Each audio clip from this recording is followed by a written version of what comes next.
Yo, yo, yo, yo, yo, it's our lifestyle podcast, also known as OLP, episode 344. If you're hearing this, bear with us this episode. We're going to continue to make improvements, but this is going to be our first episode with video. We got Mighty Mike the Bear, or is he out gallivanting? No, bro, I'm here live in color with ODB. So excited to be here, bro. Tuesday, absolutely blast today. And man, it was so much better than yesterday. So, hey, I'm living the dream, baby. Got my bitch ultra, and I'm sitting here talking to ODB. How can it get any better than that? You know it. So if you're on Spotify, Pandora, Apple Podcasts, however you're listening, just know you can go over to YouTube now and you can watch us. Now, again, we're going to continue to improve the audio because this is a totally different experience for us, the way we're doing it. So just bear with us. But Mike, I'm wearing my Scraping the Coast shirt. We got to give a huge shout out to Scraping the Coast, our title sponsor. And Mike, you know, Scraping the Coast is what month is it? That would be June, buddy. And it's usually always the third weekend of June. And I want to say off the top of my head, I'm going to guess the 20th through the 24th of 2024. Well, that's a good guess. They haven't officially announced, to your point.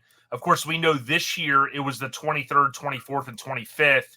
And if I go forward and we look at 2024, June, I would assume it's going to be the 21st, 22nd, 23rd.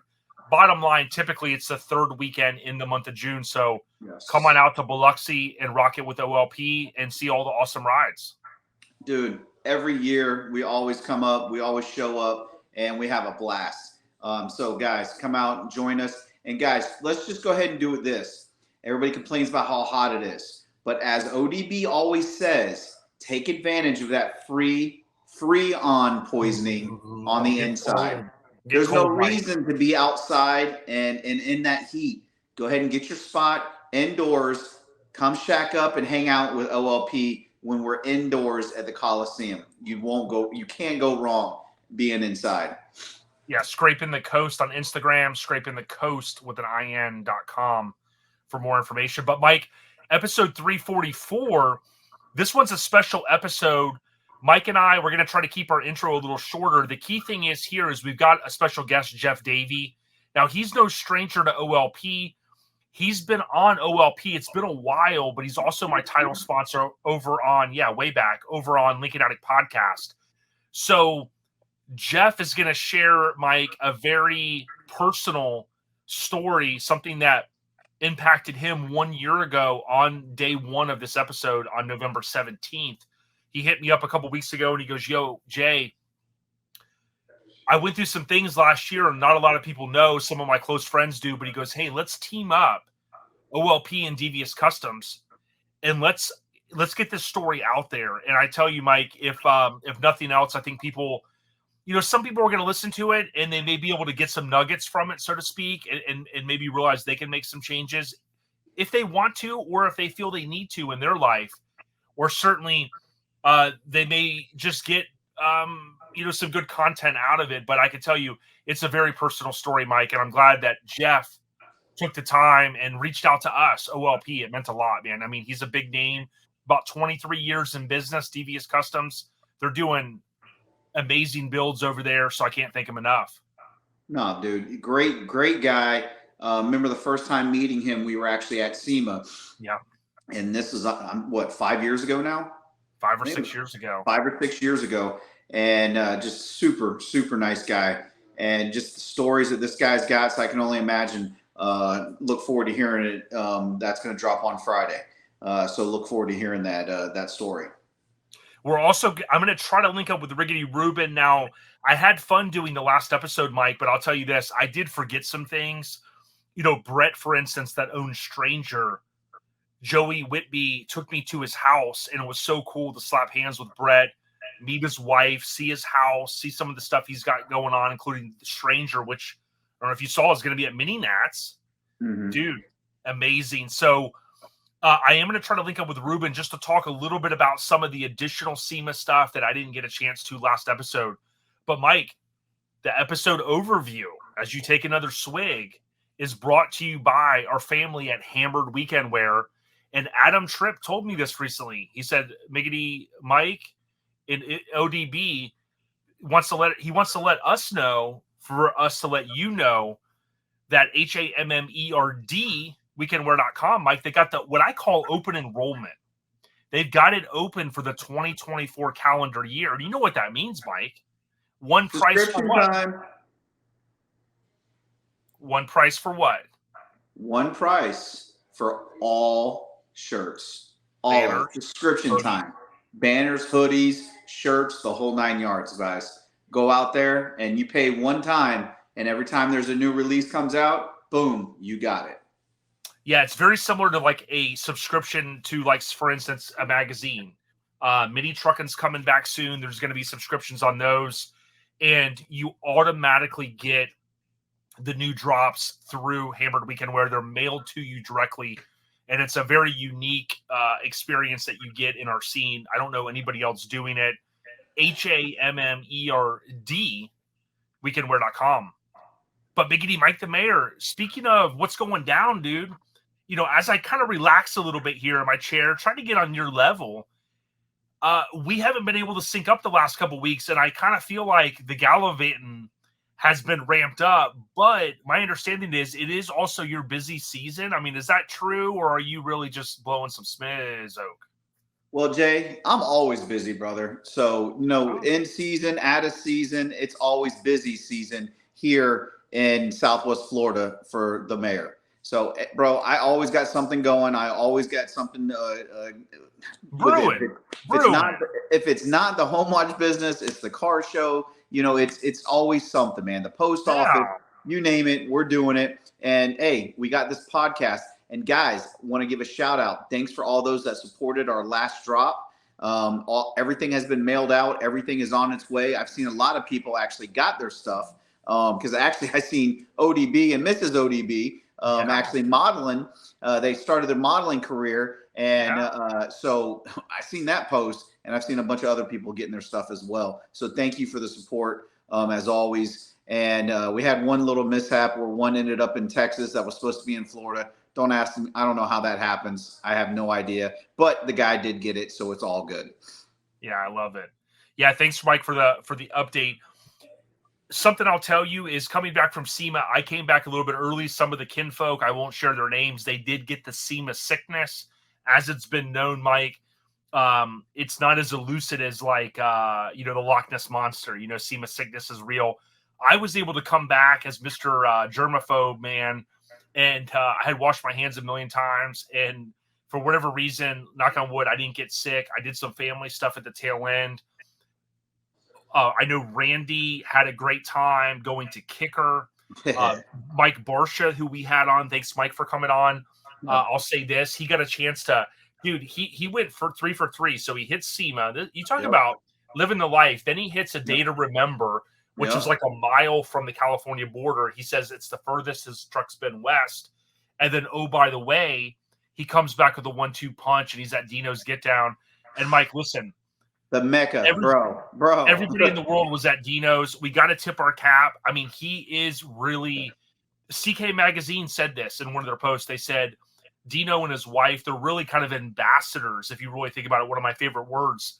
Though he's an ambassador with him and his wife to that entire I don't want to just call it the C10 world. I mean, really, if you think about the truck scene, for 9,000 plus trucks, dude, mind blown. Dude, Chevy heaven. I'm going to call it Chevy heaven because, man, it was anything Chevy you could think of, it was there. And hats off to those guys for being able to pull off and do what they did because that was unbelievable. And to see that aerial shot of everything there, I mean, I was counting and I stopped at 22:53. I was like, bro, my eyes started hurting. I couldn't count no more. Man. You're Rain Man. But see, Mike, listen, there was a rumor going around. Okay. I don't know. I was told not to share this, that you were in email and you were really having almost trying to wrestle him to the ground, trying to bring the banana hammock out there. And he had to tell you, and my understanding was you were even willing to slap a Chevrolet bow tie on it if you had to try to sneak it in. Well, I mean, hey, I tried telling him, it's like, bro, it's got an LS in it. Come on. It's got an LS. like Scotty the Body keeps trying to claim that he's got an LS in his Mazda, which we all know is a damn a V6, but he keeps trying to push that it's a damn an LS. But whatever. And he still wouldn't let me bring the Mazda out there. So hey, it's all good. One day we are going to make it out there, though. That I promise you, and hopefully it'll be as early as next year. Because that to me, hey, straight up, I think I'd rather go to Dino's Get Down than SEMA, but I didn't say that out loud. Nobody else heard me. Okay. I think the whole automotive world, a lot of the truck guys and ladies are saying that. But I want to give a shout out. Speaking of Scotty the Body, he's a good dude. He always calls and checks on me. I know he can never, Mike. He always tells me he can never get through the Mighty Mike the Mayor's bat line. He That's said not true. We talked today. Constantly getting thrown in right to the weeds, to voicemail. But listen, Scotty the Body and Jenna Lease said that she'll project manage Smutfest. She said that she's going to be counsel to OLP for any kind of illegitimate type suits that come. Because Mike, we've got you on the team, so we've got to be careful because we've constantly got people reaching out trying to take. Well, here's the deal. Jenna Lease is first. She's got this new. You remember what she did for cruisers, cops and cruisers? You know the song? Okay. Well, she's now come up with a song for Eastbound Get Down. So I told her if we're going to release this song, she has to come on to OLP and release it, worldwide release on OLP first. See, I like this because you're working on the Gallivanting Man and you're trying to get the promotional side down because, dude, you're no stranger to shows. Eastbound Get Down.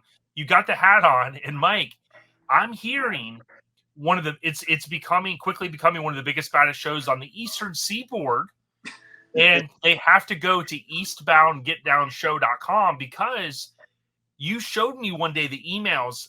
I cannot believe the amount of registrations, and I tell you what, that means people want to get out of the cold up north and come down to the Sunshine State. And that is the whole point of having Eastbound Get Down in January in the Sunshine State.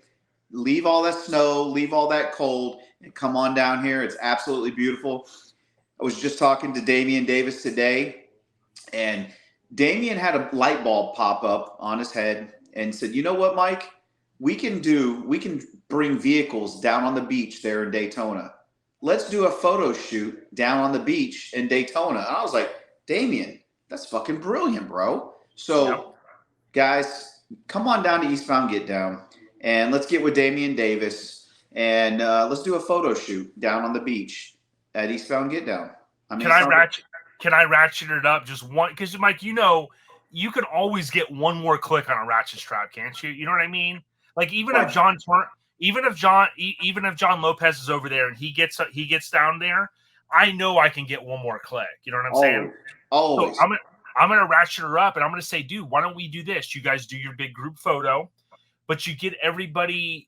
We'll do a second photo, which I'm sure Damien would oblige. I don't know if that's the word, but get everybody dressed in kind of like some swimsuits, maybe some sunblock on your nose. Get you one of those big beach ball deals. Maybe recreate the Eastbound Get Down artwork. And just kind of maybe add some flavor, Mike, and I think it'll be fun. Bro, flamingos and beach balls, and you're good to go, bro.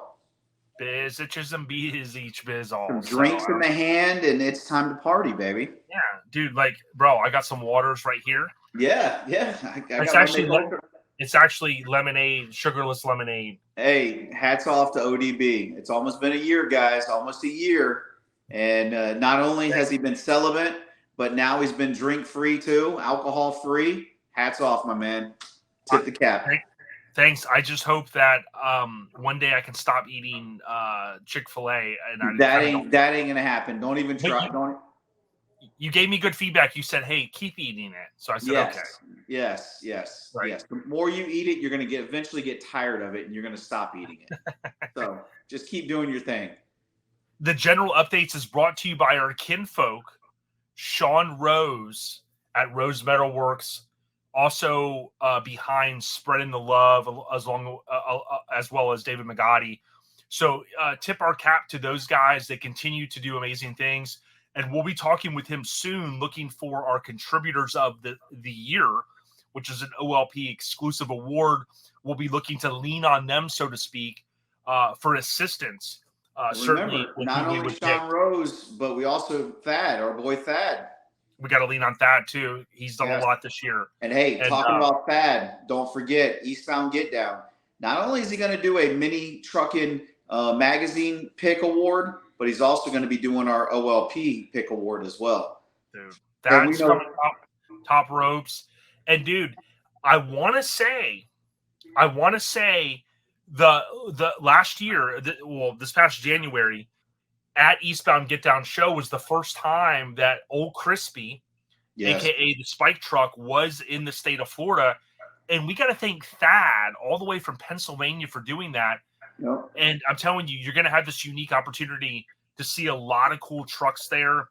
That's the awesome thing. Destination Daytona. I know you can see there is not anything held to my head. You know, Mike typically off camera is like, you know, basically squeezing my arm saying, you better say it. This time he's not. But I know Eastbound Get Down show, Mike, is quickly gaining steam. It's a lot of work that not only you and John are putting in, but Kim and Mrs. Mayer, a.k.a. Shannon. Mm-hmm. You guys are really doing a great job. No, I appreciate that. And you know, hats off to the girls, because without the girls, they definitely do a lot of stuff. You know, this talls and smalls thing, you know, me and John, but the girls, Kim and Shannon, they do a lot. They do a lot behind the scenes, and they don't want to be in the camera. They don't want to be in the spotlight, but you know, we wouldn't be able to do this without them. That's for damn sure. And definitely appreciate ODB and him posting up his videos too. In the limelight because you rhyme tight. Time to get paid. I got to edit out the next part. No, don't edit, baby. It's just say it. It's in the song. Right. So check this out. Next, we got the Trivity with Mighty Mike the Mayor, and I got one question, Mike. Are you ready? I'm always ready to get this wrong. But dude, now you got me on video. How am I going to Google the answer and find out the answer, bro? See, that's honestly the reason why we're doing the video. That's why we had to make the transition. That is the real reason. Now the truth comes out. Dude, I've been getting emails from people saying, hey, are you FaceTiming with Mike? Because we think that he's digging around. He's got hidden notepads. You've got things off camera. You got the little FBI deal in the ear. But this one's, Mike, you may not get it, but you know what? This one's going to be fun anyways. And by the way, our SEMA episode, we got to thank the group for they all got it wrong, and we had brokered a deal with the group. If they got it right, they were going to get the tick mark in their binder. If they got it wrong, we counted how many people. There was about 10, and those points were deducted from your binder. You know, I've got the key now. I just got to get in because I got stuff falling out over here, Mike, all into the, you know. Not surprised. So I got to get in there, and I'm going to update it soon. Hey, you told me I had a whole bunch of tick marks from driving to this show and that show and so on and so forth. So at least give me those for the driving tick marks. Yeah, and you get a tick mark for brokering the deal for me to be able to, I mean, because we didn't talk a lot about this. I mean, you literally worked back at the Cruising with Cruisers, and you basically said, hey, ODB needs a cop car to drive around all weekend. So that was kind of an unreal experience. We did mention Breaking the Law did come on the radio while we were driving. Yes, it did. And I never thought in my life I'd be driving a police car. Now, it was an unmarked car, but we were driving a police car around, and Judas Priest, Breaking the Law, came on, and it was pretty surreal. Bro, it still had the sirens. It still had the lights. It still had the cage. Dude, it was legit. It was absolutely legit. Guys, if y'all are in or around Whitesburg, Kentucky, make sure you guys check it out and you guys get your ass there and support that local show because, man, we had a freaking blast at that show. So definitely look forward to going back there again next year. Oh, yeah. Okay, so, Mike, here's the question. Okay. And I know we're not yet to the Christmas season, but we're kind of there. And I'm going to share something with you guys in a couple minutes related to the next couple episodes. So here's the question. What is the name of the Griswold neighbors? Oh, shit. In Christmas Vacation? So I'm going to give you the hint. When he's hanging, something goes flying out of the gutter, right? The ice. Yeah. And it goes in and it hits like the CD rack, you know, back in like 1989. And there's one of my favorite actresses Julia Louis-Dreyfus from Seinfeld. I don't know what it is. Just gets me going. It's her.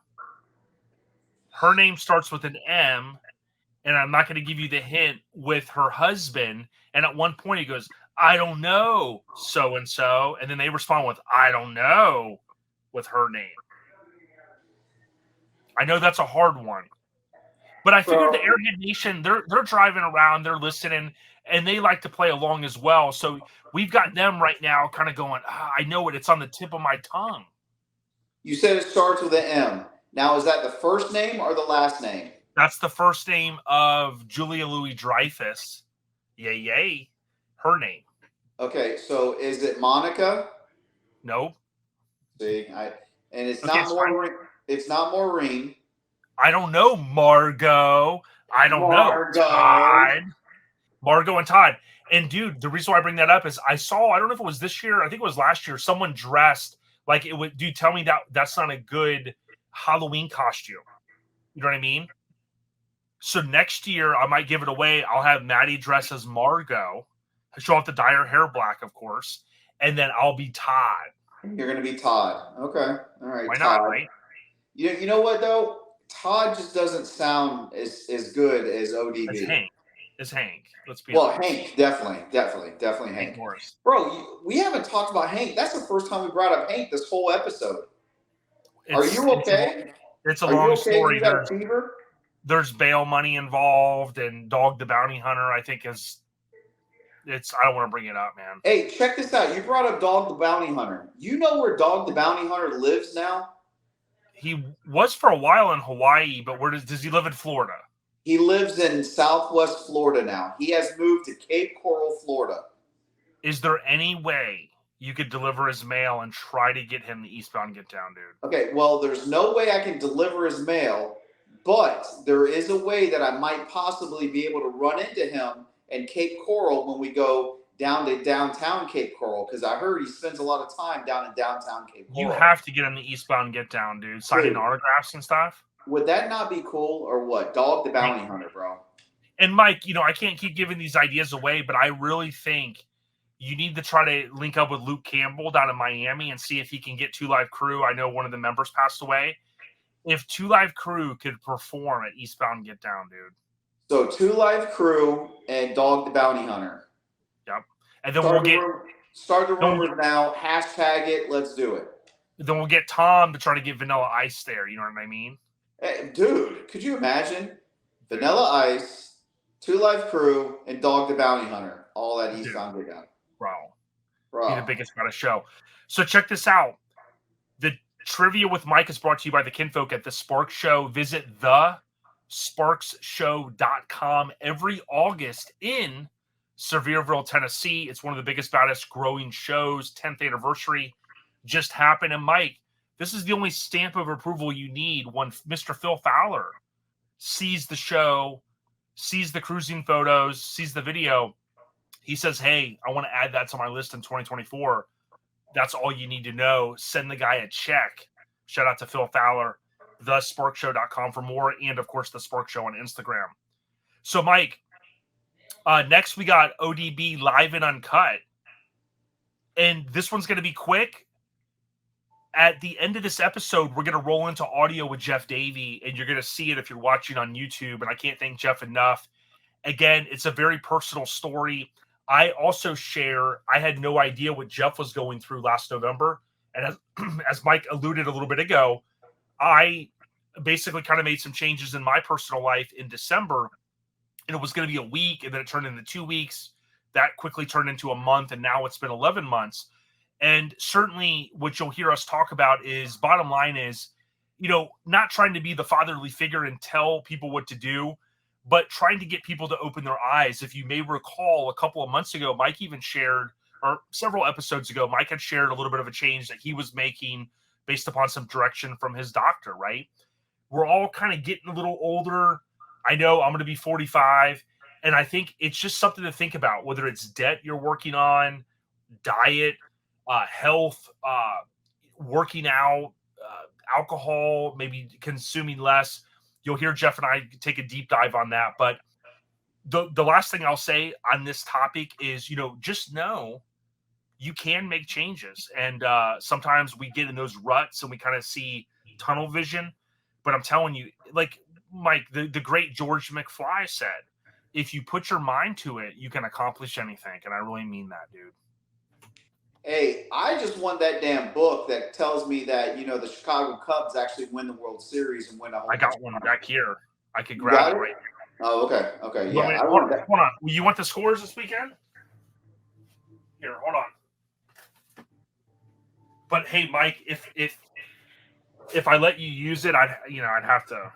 Bro, like I said, if anybody's got it, ODB is the one that's got it there Dude. somewhere. If it's Dude, I not got some stuff falling out of in here, and I'm trying to just kind of clean up. If it's not in your man cave, it's definitely in your shop. One of the two, it's going to be there.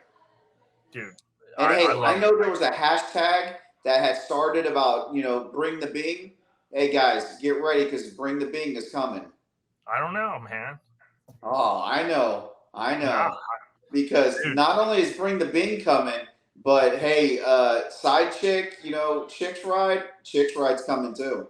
Really? Is that the intel? That's the intel. Don't know when they're coming, where they're coming, but they're coming.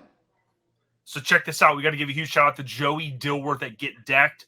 If you're a show promoter and you want to add your artwork to a skate deck, get with Joey.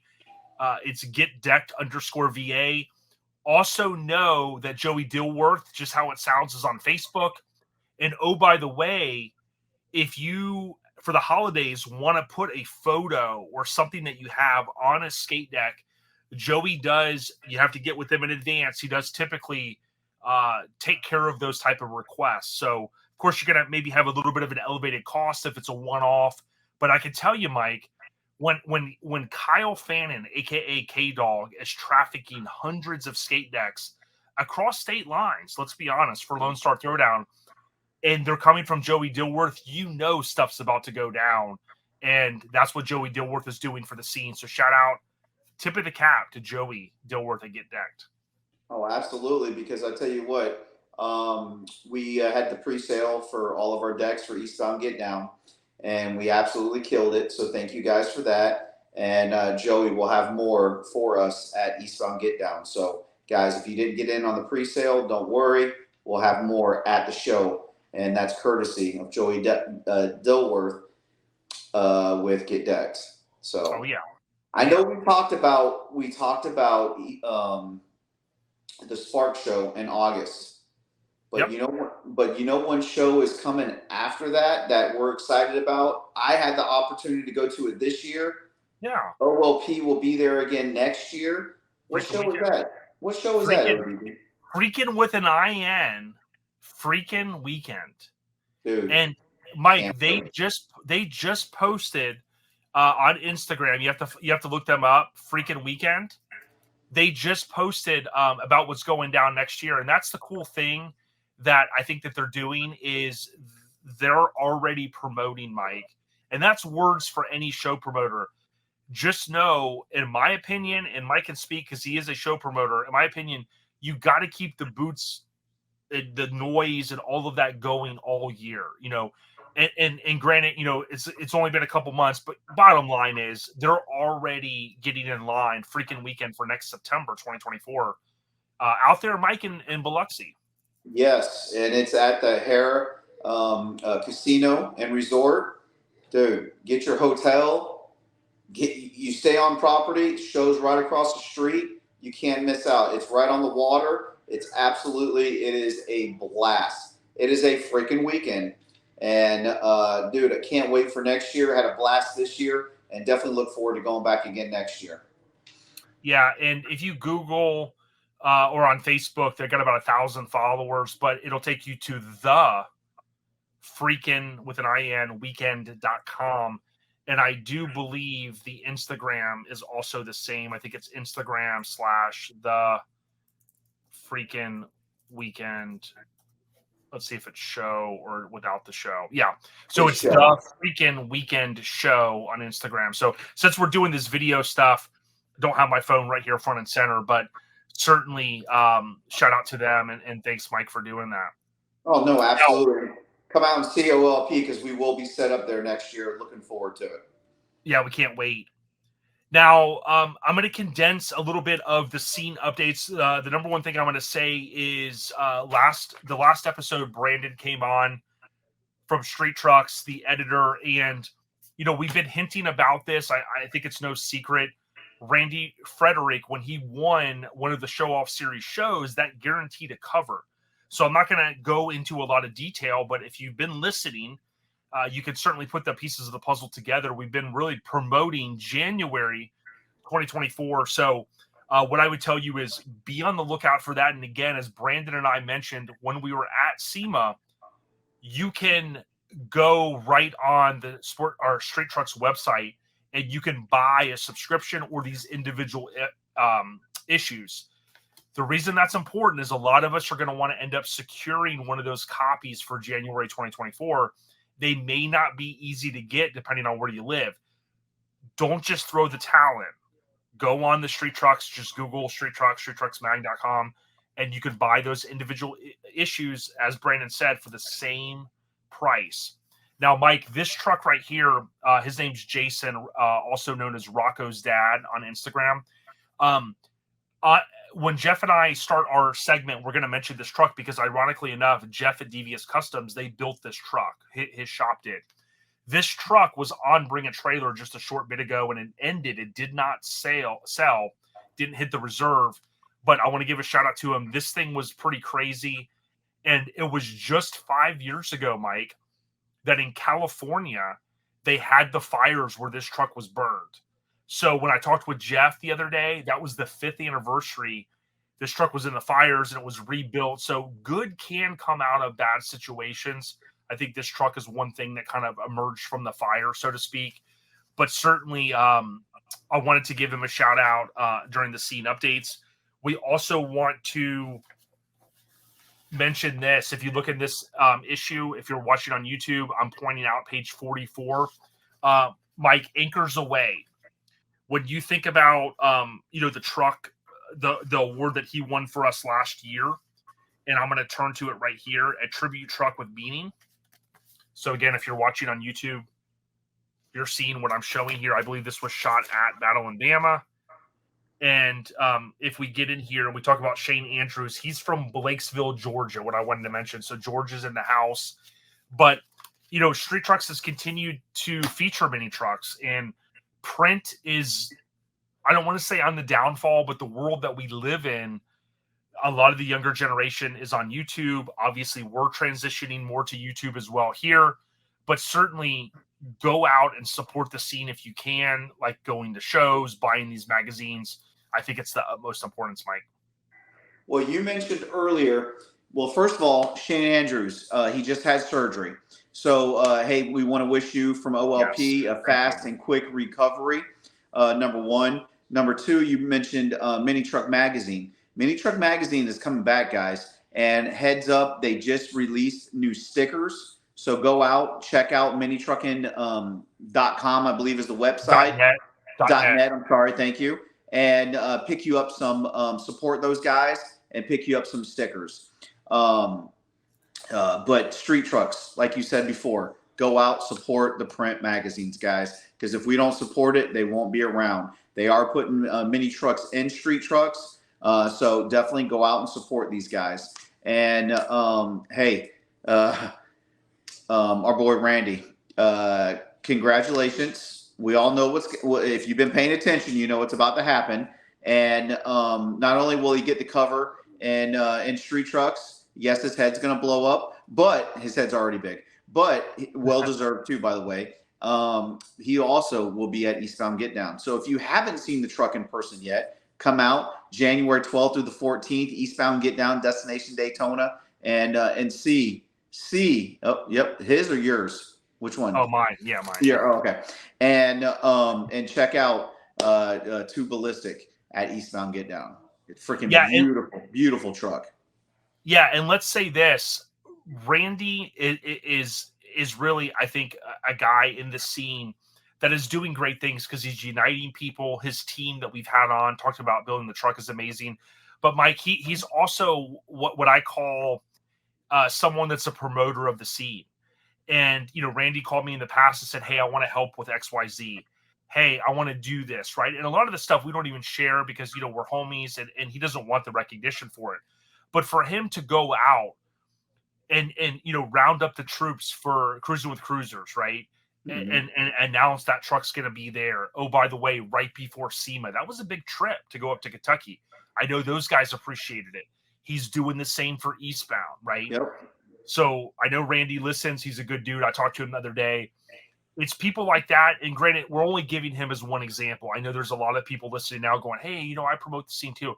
Listen, we appreciate it because listen, I can't be positive 100% of the time. I try. I've had my hiccups over the years, but I'm telling you where the scene is at right now. Growing up watching NASCAR with my dad, you'd always hear the announcers going, "Oh man, they're firing on all cylinders," right? And we've heard that term if you're a motor guy, if you're a truck guy over the years. But I feel like the scene is really firing on all cylinders. We'll be talking more about Too Ballistic, but Mike, like you said, Eastbound Get Down show. People are paying for a few hour show at different shows throughout the state. Sometimes you go to these shows, you're paying 30, 40, $50 for like a night show. Eastbound Get Down show, you got a couple of packages, Mike, but as low as what's the lowest entry for Eastbound?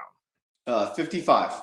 55. So, I know a lot of times, we're in this day and age where things do cost a lot. Fuel, food, all that. I totally get it. But I would challenge people and say this. I went to a charity show earlier this year. I wasn't even there probably 2 hours. It was $30 to get in. It felt good to pay it, right? It's going to a good cause. It's going to a charity. When you go to a show like Eastbound and all of these other shows throughout the country, and you're spending 40, 50, 60, sometimes $80, I know. Look at the value that you get at Lone Star Throwdown. $80 to get your truck in and have two bands. Look at the value that you're going to get at Eastbound Get Down. These guys are putting their neck out on the line, and I would challenge you. I know we can't make them all. I can't either, but just get out there if you can. No, hey, believe me, we would love to have you out there. Hey, we'd love to make it cheaper, but at the same time, got to pay that venue to be able to have the show where it's at. It's a great venue. It's right off of 95, and it's right down the road from the beach. You can't go wrong, guys. Buc-ee's. But hey, hey, actually, what's really funny is you bring up Buc-ee's. Buc-ee's and the beach are both about the same distance from the show, and you go one way. You go. Let's see, call it east. You'll hit the beach. You go north. You go south, and you'll hit Buc-ee's. So hey, we got them both covered. Buc-ee's and the beach. You can't go wrong. Buc-ee's and the beach. Right. I love it. So I was going to share something, but I'm going to wait till another episode. When you were saying the bees, that reminded me of my dad, because my dad he was great at nicknaming people, and he nicknamed, we had nicknames for the Ballard Compound and Bada Bing Blue and the Ballard Balcony and Big Breasted such and such. Whoa, I like that. Ballard I like that. Let's go back and talk about the Big Breasted. Right, and when Papa Smurf would get on, like when we'd get going, like we'd be at one of the Packers games, and like people thought he was like rapping, they thought he was Vanilla Icing. So I'll have to share that here in the near future. I'll find it, because I can't even remember. He had so many B's. My dad, I joked with my dad. I said, "Dude, Eminem needs to get with you, Dad, because like you could have did the intro on his album." You know what I mean? So, all right, the scene updates. I do have a couple more I want to share just briefly. It is mini Truckin with an IN mag.net. So that's the website that'll bring you to the big cartel deal. Another scene update, KSP, also known as Cruising with Cruisers, the Kentucky State Police, they announced more to come very shortly on their 2024 stuff. I want to give a tip of the cap to Tony Moore. Asphalt Army did a fantastic job. I did not, unfortunately, get to slap hands with him at SEMA, but look up Tony Moore, Moore, on Facebook. He's got a SEMA show / Vegas 2023.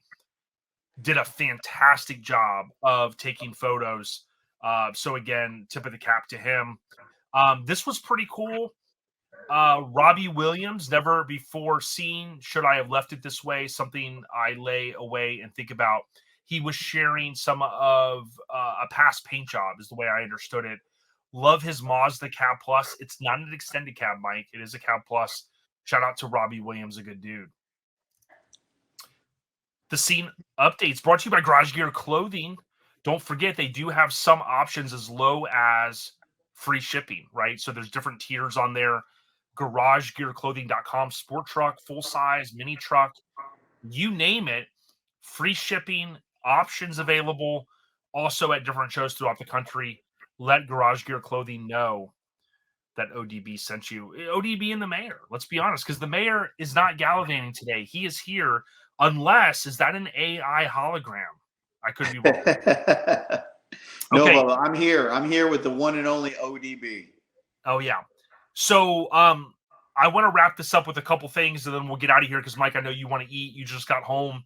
The show updates, I'm not going to go through the full calendar right now, but I want to say please check out Local Rides with a Z, RIDEZ mag.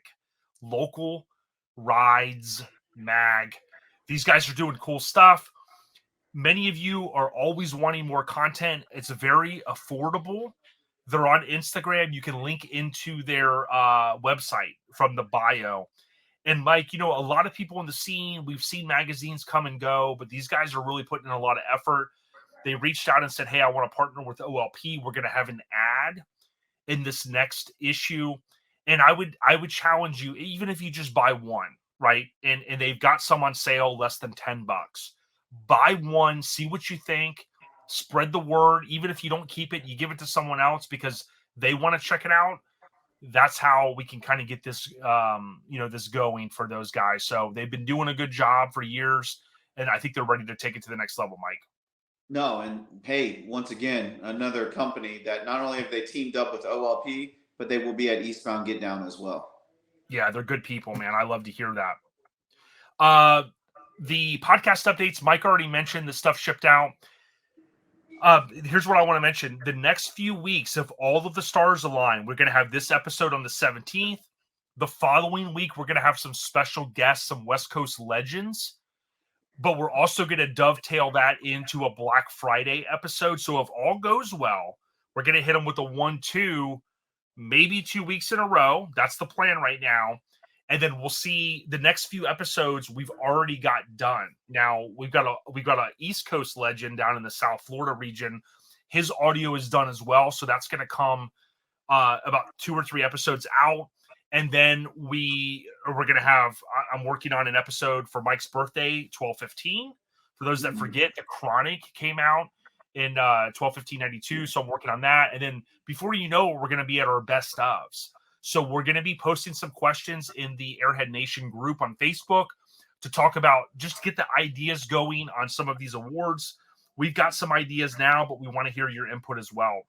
The podcast updates, Mike, brought to you by Graphics Mafia. If you need stickers or some light design work or maybe a wrap on a car, hit up Buddy at graphicswithanxmafia.com. Website, Instagram, TikTok, graphicswithanxmafia.com. Mike, let's close it down. Eastbound Get Down. I did have somebody that had a question. They wanted to see, are you still open to answer a question? Dude, I'm always open to answer a question. Come on, hit me. Okay. So Eastbound Get Down. You don't have my sound effect board set up. EastboundGetDownShow.com. Again, pre-registered John, Mike, Kim, Shannon, they're going to appreciate it. We're all going to be out there. It's going to be nice weather like it is every year. There's a Chick-fil-A, a couple rides up, a couple exits up. There's also a Buc-ee's, as Mike said. But Damian Davis, he's been killing it. A lot of content. Love what he's doing. But, Mike, the question is this.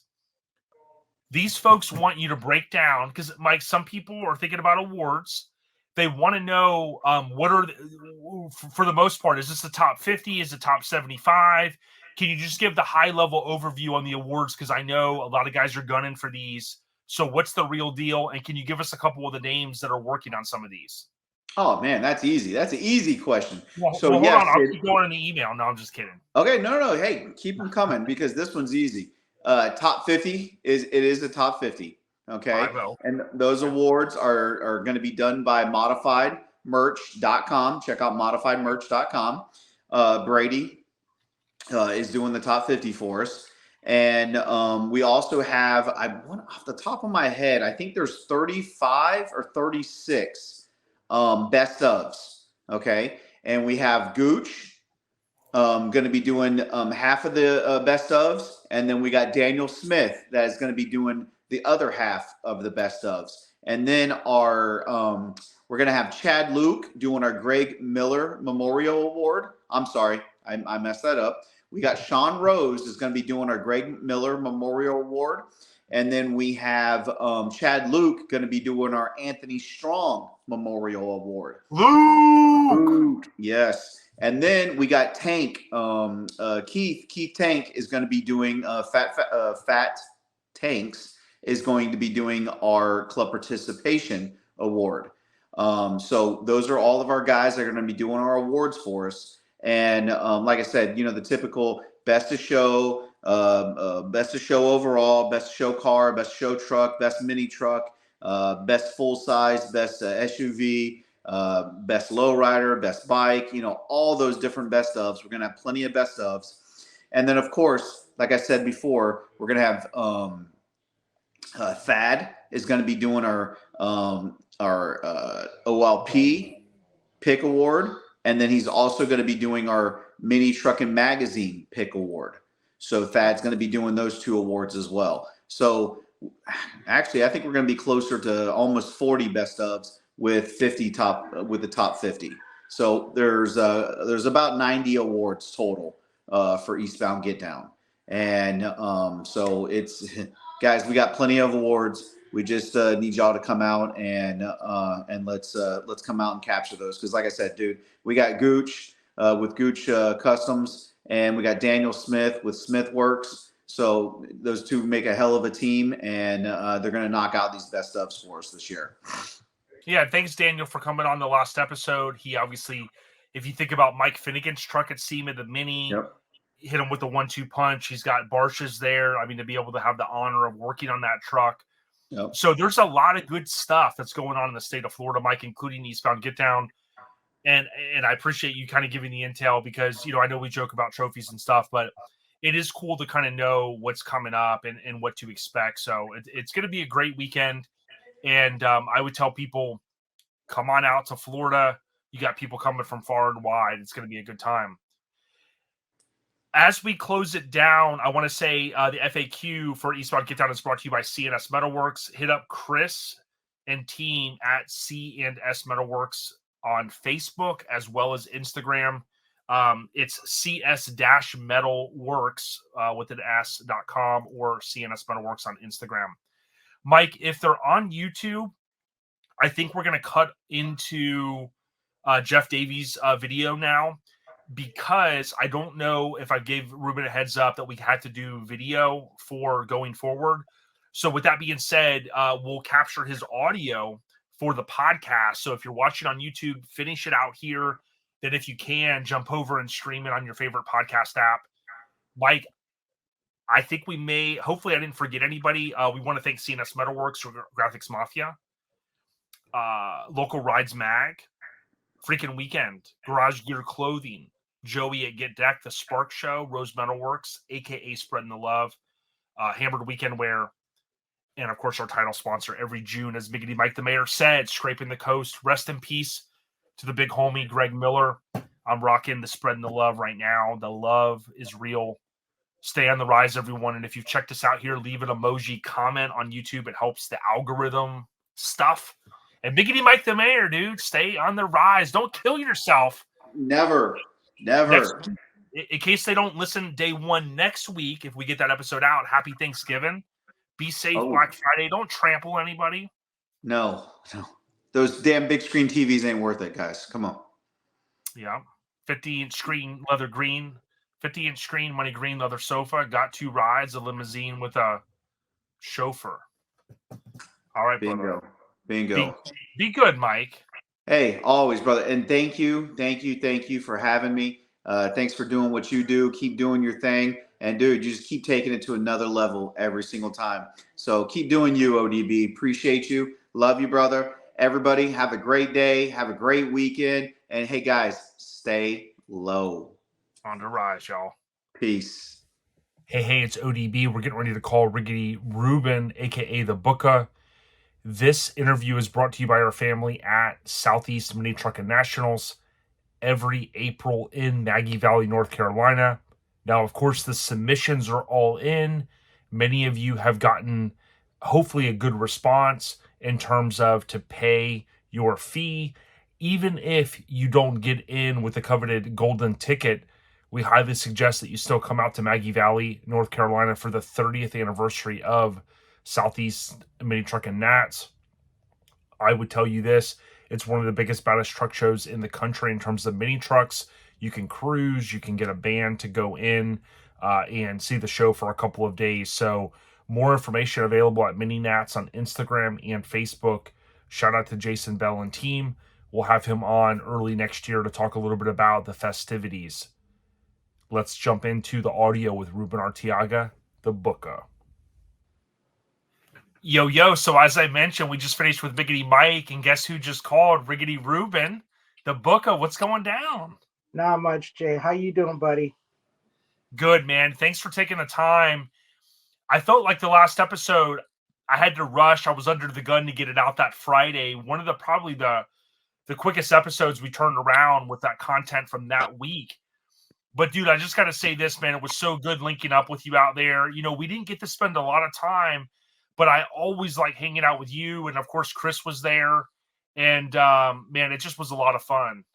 Yeah, it sure was. And I this year I didn't make it to the Hall of Fame. I was there maybe, I don't know, maybe about 20 minutes after it was all said and done. And we linked up right away and we got to hang out. I saw Ron and Jeff, Mini Garage was there. And, then we all went to dinner right there in that casino or that hotel. And good times like always, man, Yep. And I'm glad you said that because I wanted to acknowledge that, getting to hang out with Billy Bob that week, but also like Jeff from Mini Garage being there, and even Andy, who is an RA member from the Vegas area. I had some great, it's like the second or third time I hung out with him, but always great conversations with Andy. Getting to go to Brett's house, Joey took me there because Joey had his truck stored. And of course, like, it's funny because I'm naming these RA guys, but that's the cool thing about our scene. There's a lot of good dudes out there, and certainly you named some of them. And that whole festivities was fun. I know that you made it to all of them, so it was cool to see you there. Even though you got there at the tail end, you were busy, you still made it. And it was cool. I didn't talk a lot about it, but Bob did announce like he's going to step on a little bit from the Mini Truck Hall of Fame. I think he's going to focus on health and some other things. But certainly you've been to all the Mini Truck Hall of Fame, so you've got to see, I think it's 104 people now, including yourself, be inducted into the Hall of Fame. So I love seeing it. Yeah, great. Thank you. And, and I hope it, I've heard the stories and stuff, and I talked to Bob and he told me, and, we've talked, of course. And I really hope that it continues to grow and thrive. I've always been, I guess, an advocate for it, and I've always been proud. I'm proud that I was inducted when I was inducted. Sure. And I hope for the best for it because like I said, I love it. I think it's something positive for us. Yeah, I totally concur. And what I said to Radar earlier, and you will be sharing more. I mean, there hasn't been a lot of discussion, so there's really nothing to share. But I told Radar that, to me, it's important now because if you think about what Bob is kind of doing now, he's passing the torch to other individuals. And none of us want to maybe say this, but in how many years will we be hopefully passing the torch to the next generation or some form or fashion of it? So like you said, we got to keep it going. And I couldn't agree more. No, we got to do. And I mean, what in my opinion, I think Bob did a great job and everything, and getting it to this point. And with the people that I know are involved with it, I could just see it even going farther.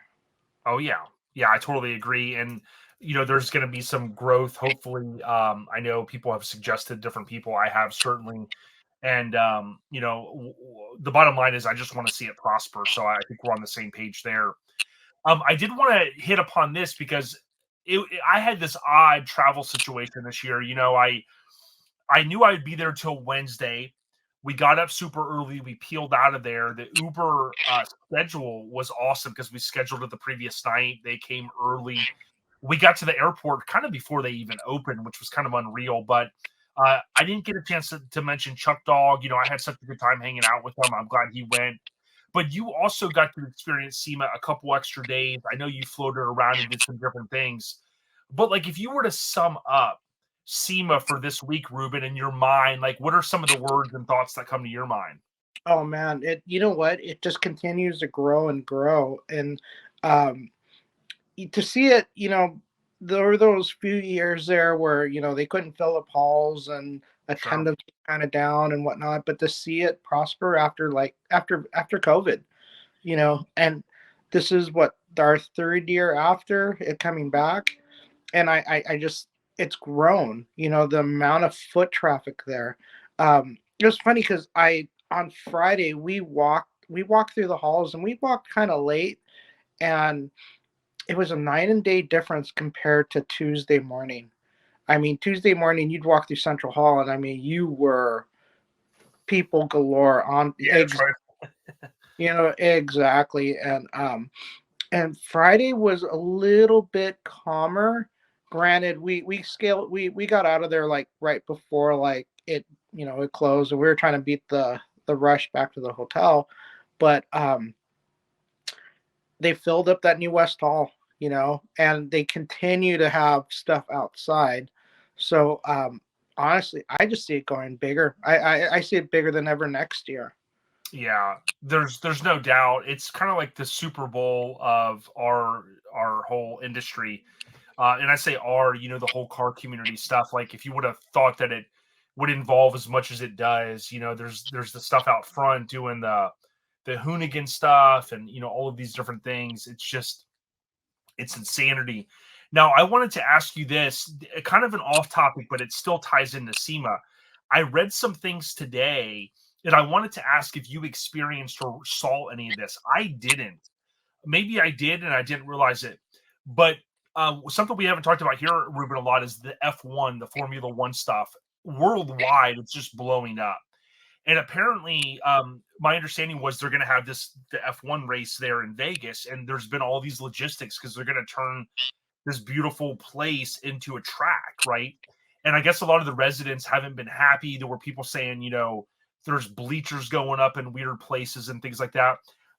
I guess because I had such a little time there, other than riding in the back of the truck, Billy Bob's, I didn't really see any of that. Did you interact or happen to notice any of that? You know what? I actually did. I noticed it right when I got into town. Again, I got into town and I was running late. I needed to stop and get gas, so I got gas off of Tropicana on the 15.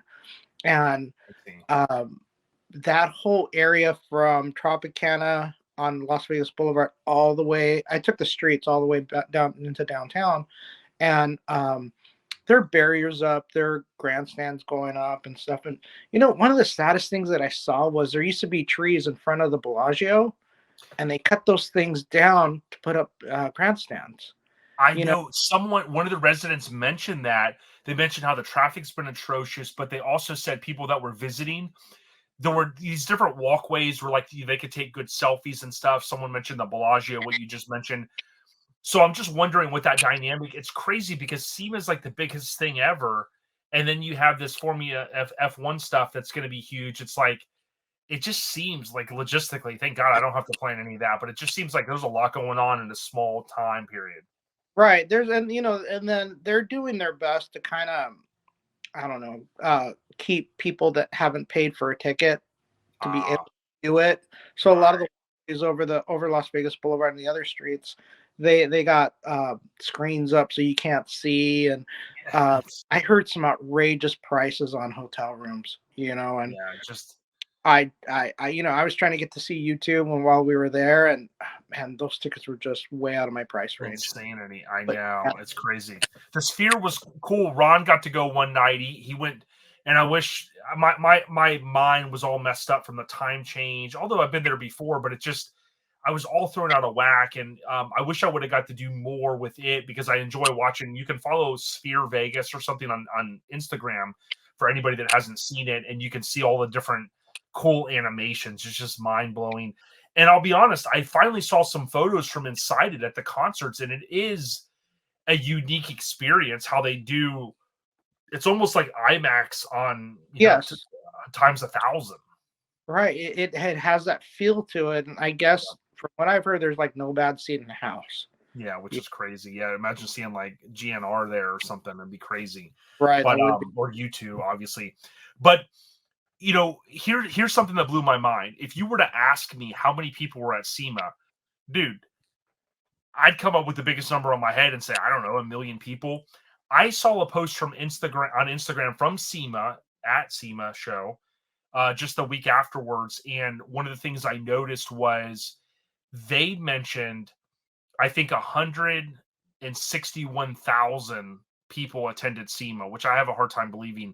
Now, Ruben may have gotten a phone call if he went black on the screen, so I'll see if he comes back here in a second. This is part of obviously the evolution that we have here with the OLP, because what we're doing is we're not live streaming these segments. We're actually recording them, but on video you add that whole other dynamic. But it sounds like Ruben's coming back here. Ruben, can you hear us?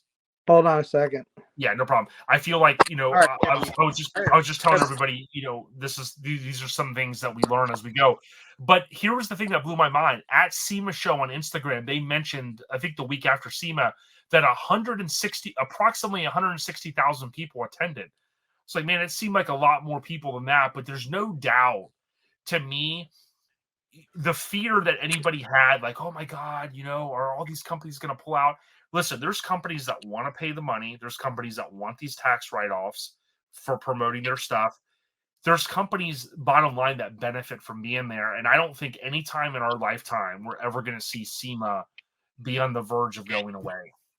You know what? I don't think so. But, again, I think the, economics plays a big part in what, Sure. what the dollar is doing, let's say, or the global dollar is doing. But I don't think it'll ever go away. I mean, you and I have had conversations about the future of it. And I don't know. I remember there used to be a time where if a manufacturer wasn't there, then you started questioning it. Are they having financial problems? Are they done? What's going on? And I don't think that's the case anymore. I think, and it's always been that place to where you see new products.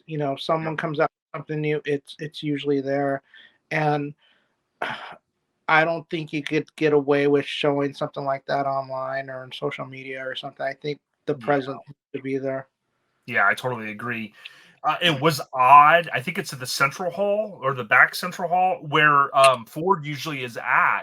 You and I have talked over the years about some of the OEMs pulling out and coming back. Someone I thought said that Ford was there, but Ford was certainly not in their old spot, so to speak. And it was kind of weird because that blue color that I'm so used to seeing up there, but it was Toyota this time. Right. So there's obviously, like, if you walk around or you've been going as long as you have, you're going to see those things. You'll see every once in a blue moon, you'll see a blank spot. But to think that West Hall, here was the crazy thing. I didn't even walk through the West Hall. I walked through the front of it as we were trying to do a quick shortcut, but I never got to go over there and experience it this year because what I did is I used the SEMA app and I strategically went. I wanted to see some of the Fat Fabs builds. I wanted to go to Steel Rubber, Moon Eyes, a couple of the places I knew where they were at. But I tell you, they've done a good job with the app and things like that. Then when you and I tried to get lunch, that right there with Chris and Jen, right? We couldn't even find a seat. And that's kind of what I joked about in the past. Like, you're popping off when lunch is $20 and you can't find a seat. You can't even find a wall to slide down to sit down. Yeah, that is kind of crazy. You know what?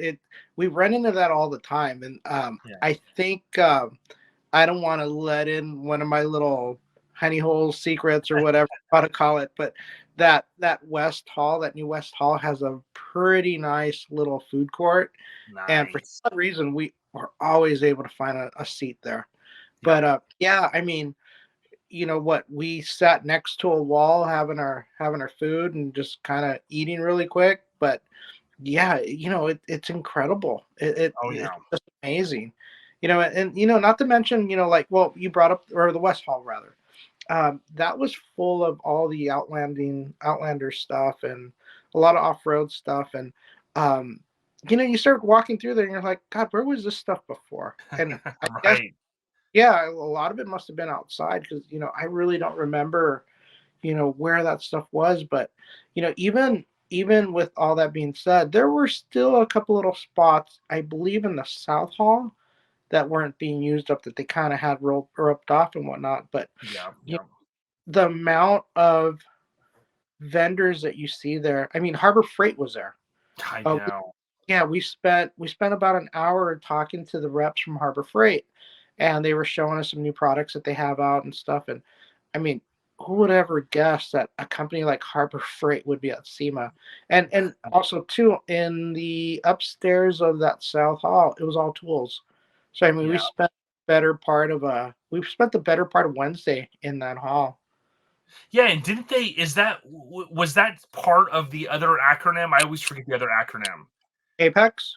Apex. No, I believe. Well, I don't know. To be honest with you, no, because most of the Apex is at the other That's convention what I center. thought. Yeah, because it Yeah, seems like it's just a convergence of them wanting to have a little bit more presence there at SEMA.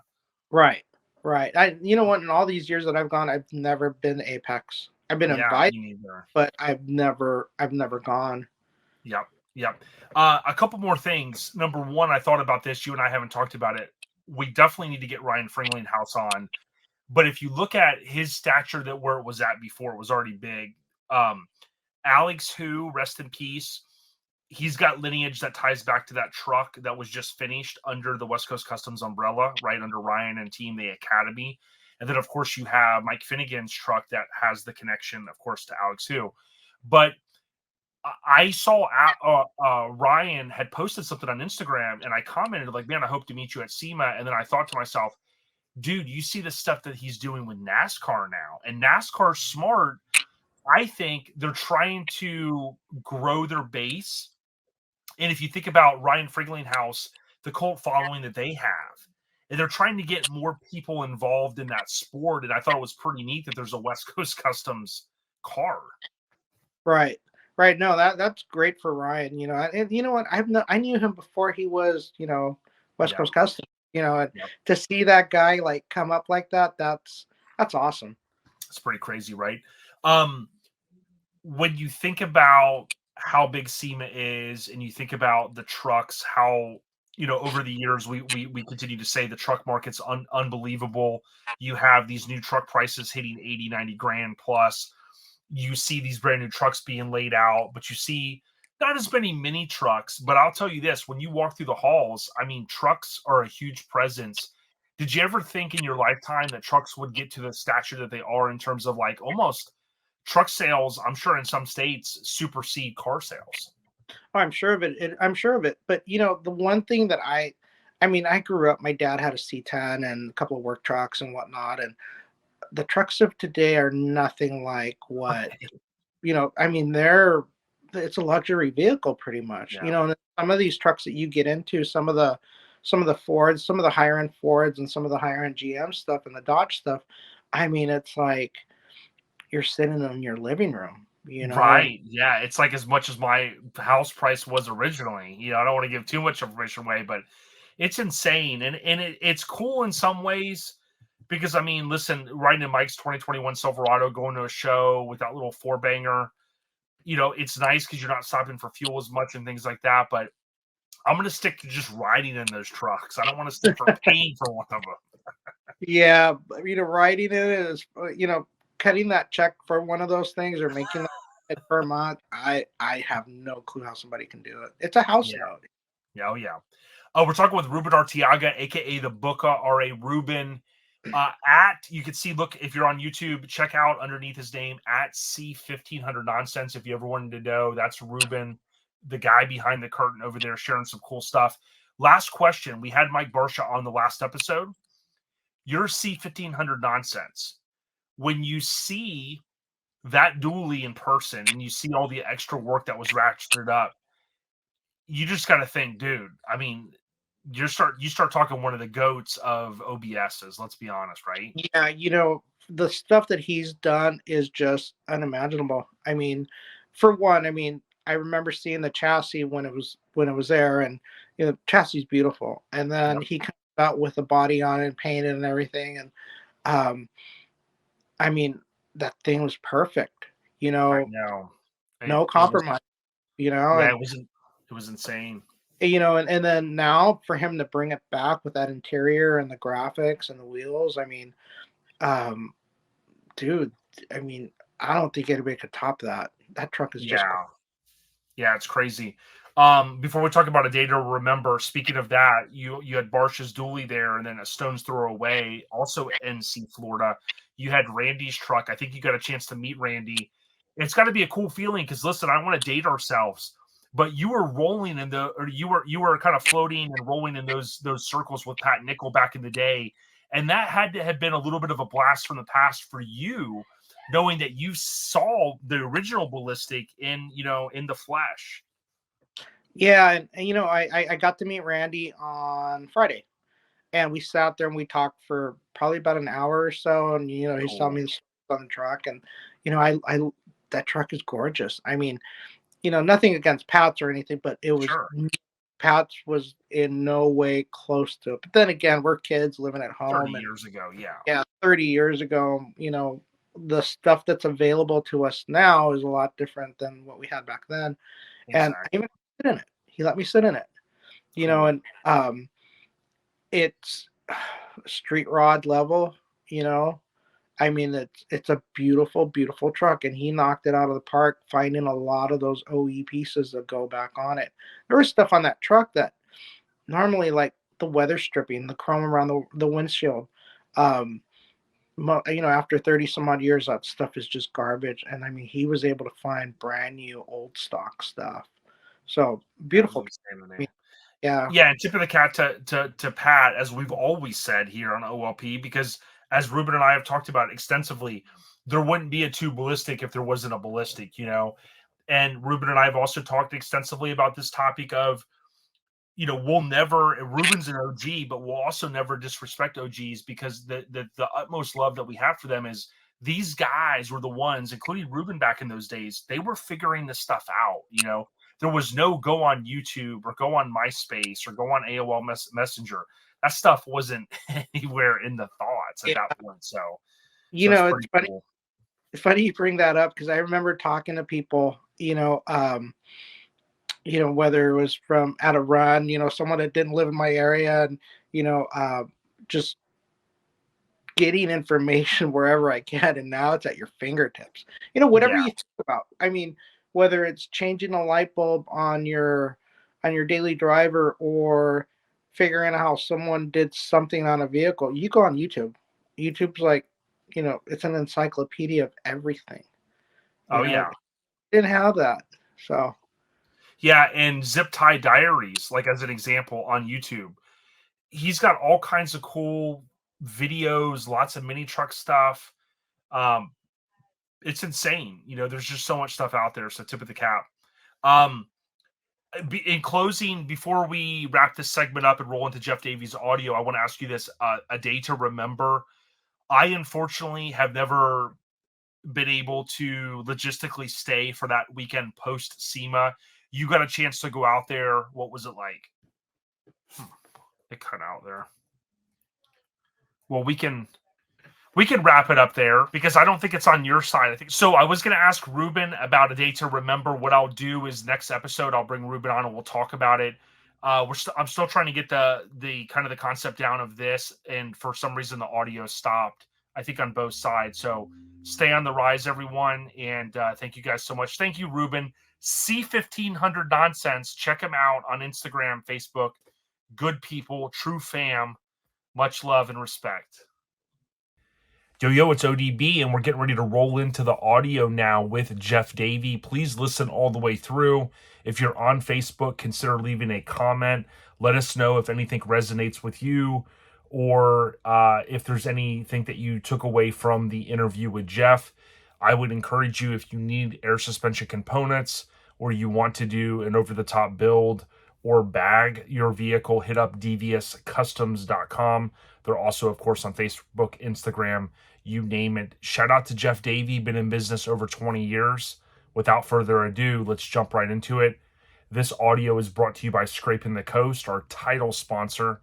I would ask that if you get an opportunity, come out to one of the biggest, baddest truck shows in the country every June, typically the third weekend in June. They'll announce the date soon, and we hope to see you out there in Biloxi, Mississippi, Scraping the Coast, a mini truck Hall of Fame show. Stay on the rise, y'all. Let's do this.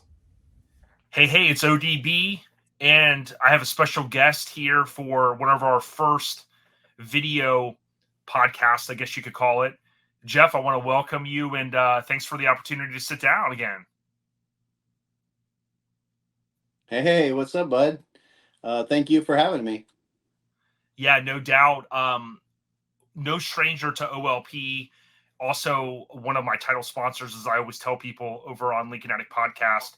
It's always good to sit down. It's been about a year since I've been out there, had such a blast, and I think we got a good topic today that we're going to be able to, maybe get inside the minds of some of our friends and mini truckers, and if nothing else, Jeff, just really pass on the good word, man. Yeah, I'm excited about today. I been thinking about this for a year now, and I'm ready to open up a little bit and tell my story about what happened to me and my life-changing experiences. But I'm pretty excited about a lot of things right now. So one of them is the Paradise fire truck, 5-year anniversary today from when the fire took the whole town away. And then Jason brought the truck to us and rebuilt it, and he's enjoying it. And now it's for sale. So I'm pretty excited about that. Yeah, if anybody happens to catch this within the next let's say week or so, to your point, Jeff, it's on Bring a Trailer. I love that site, and definitely a tip of the cap, so to speak, on this build. I don't know Jason, you do, but I can tell you this. I think I found him years ago when he had built that CEO sled, the Cadillac. I know you love those, but definitely a cool ride. And like you said, 5th anniversary. I think the city was named Paradise, and this truck, for those that don't know, was a part of that fire. And it's weird, Jeff, how sometimes something cool can come out of a tragic situation, if that makes sense. Absolutely. The truck actually was on the news when they're in a helicopter filming the town burning down. The truck was on the news burning down on the news. Wow. So it was, I guess, popular before it was popular. Yeah, it's crazy. And I've told a few people before, although not necessarily a sponsor, but Motor Trend has a show where they kind of dig into car archaeology and stories. And they did a story on the Paradise Fire. And it was really heartbreaking to kind of hear some of the folks that obviously you and I know, Jeff, family and health is first. We'll be talking about some of that today. But something that was key was, you had these folks that when this fire started to get closer and closer to their homes, something we don't experience necessarily here in Florida, they literally had to say, hey, okay, we've got our belongings. We've got the family safe. Wow. Some of these vehicles that have been passed down from generation to generation, they were potentially going to lose them. And it's just crazy what happened 5 years ago. Yeah, it is nuts. Anybody's not familiar with Paradise, it's a small town in the hills, and it's like literally one way in, one way out. And it's when they tell you to evacuate, you grab everything you can in your 2 hands and throw them in your car and get the hell out of there. Yep. That's what I've heard. A lot of people, there's not a lot of ways in and out, depending on especially where your property is and whatnot. Yeah. But it's not a very big town. Oh, yeah. About a week or two ago, you and I chatted. You reached out to me, and I appreciate you doing that. And, you said, hey, Jay, I really didn't. A lot of people don't know this story and some things that have happened to you kind of personally. And you had offered to say, hey, why don't we get together and talk a little bit about it? I think it'll be a good message for others. Some people may take it with a grain of salt, but certainly I don't want to steal the thunder. Jeff at Devious here. Why don't you talk to us a little bit about some of the things you wanted to share today? Well, on the 17th, which I think this podcast will probably air right around there, is my 1 year anniversary for quitting drinking. A lot of people know that, a few people don't, whatever. And I post about it on my Instagram and my Facebook every now and then, to more for support for people out there that want to quit drinking as well. Just so you know, I'm 50-year-old, just turned 50 this year, and I spent a lot of time partying. Uh, if you ever hung out with me, if you know me, at shows and stuff like that, I was always pretty hammered and doing crazy, stupid stunts and being dumb and probably getting in too much trouble, and having a good time. Never really thought, to be honest, that I ever had a problem. But a year ago, I had something happen to me and I got what's called SVT. And so basically, what it is where your heart rate goes up to about 200 beats per minute while you're sitting still, like we are right now, just talking. So basically, it feels like your heart's going to come out of your chest. My shoulders hurt, my neck hurt, my head hurt, my teeth hurt. That's how bad it was. And I've never had my teeth hurt before, so that was pretty gnarly. I'm going to try to make this story somewhat short. Sure. I went to work like every other day, and I had a pretty intense conversation with one of my kids, and so that elevated my stress level a little bit. Although I wasn't stressed out, I was actually pretty excited because I got to get some of the stuff off my chest that I've been holding in, and Okay. as well as he did to me. Um, Once I got off the phone with that, I was just like feeling this pressure on my chest and kind of weird, and I just thought it might have been because of the conversation. Right. So I just kind of took it easy. I went to my office, and I have a couch in my office. I laid down and just relaxed a little bit to see if, it would come down and drink some water, and wasn't sure what was going on with me at the time. So at, at that time, it was probably about 11:30, and I was getting hungry, and my dad came in to check on me, and I said, "Hey, let's go get some lunch." So we jumped in the car. I think somebody was visiting that day, so they were with us for the lunch. And of course, we went to the bar and had a couple Tito's and water and lime, Yeah. and had lunch, and then we went back to work. I had no idea at that point that I had a heart problem or anything was really majorly wrong with me, other than maybe a little bit of stress. Mm-hmm. A couple drinks definitely took the edge off. Got back to the shop, felt pretty good. Still elevated, but not horrible. Um, Started talking to one of my buddies over here, and he thought it might be my blood pressure. So my mom brought her blood pressure machine down, and we checked my blood pressure, and it was right on point. Excellent. Uh-huh. I've never had a blood pressure problem before. Um, so I decided that I'm just going to go home and get cleaned up, and called one of my best friends, and he lives out of state, and he talked to me all the way home, and I didn't realize until afterwards that he purposely did that Mm-hmm. to make sure, one, I got home, and two, that I was still kicking. Um, I got home. He talked me into going to the doctor and getting checked out right away. So I agreed to go to the emergency care, or clinic or whatever, and just have them check me out real quick to see what's going on and make sure I'm all right. I did that. I walked in the door, and keep in mind I drove there, which I do not recommend, and I've been yelled at by doctors and nurses and stuff for quite a while. Every Mm-hmm. time I tell them that. But I walked into the emergency care, and they said, "Oh my, your heart rate is going through the roof. Would you like an ambulance?" And I was like, "What the hell And do I you're need an like, ambulance for? I drove here. I feel fine." I had a little pressure here and a headache and some shit going on, but I was like, "What am I doing with my car? Of course I'll drive." So I drove myself to the hospital. Luckily, it was only across the freeway, about maybe a half a mile or so.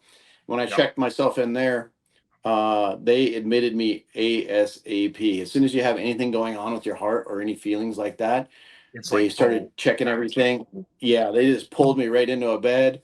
Um, they hooked up all kinds of monitors and blood pressure machine.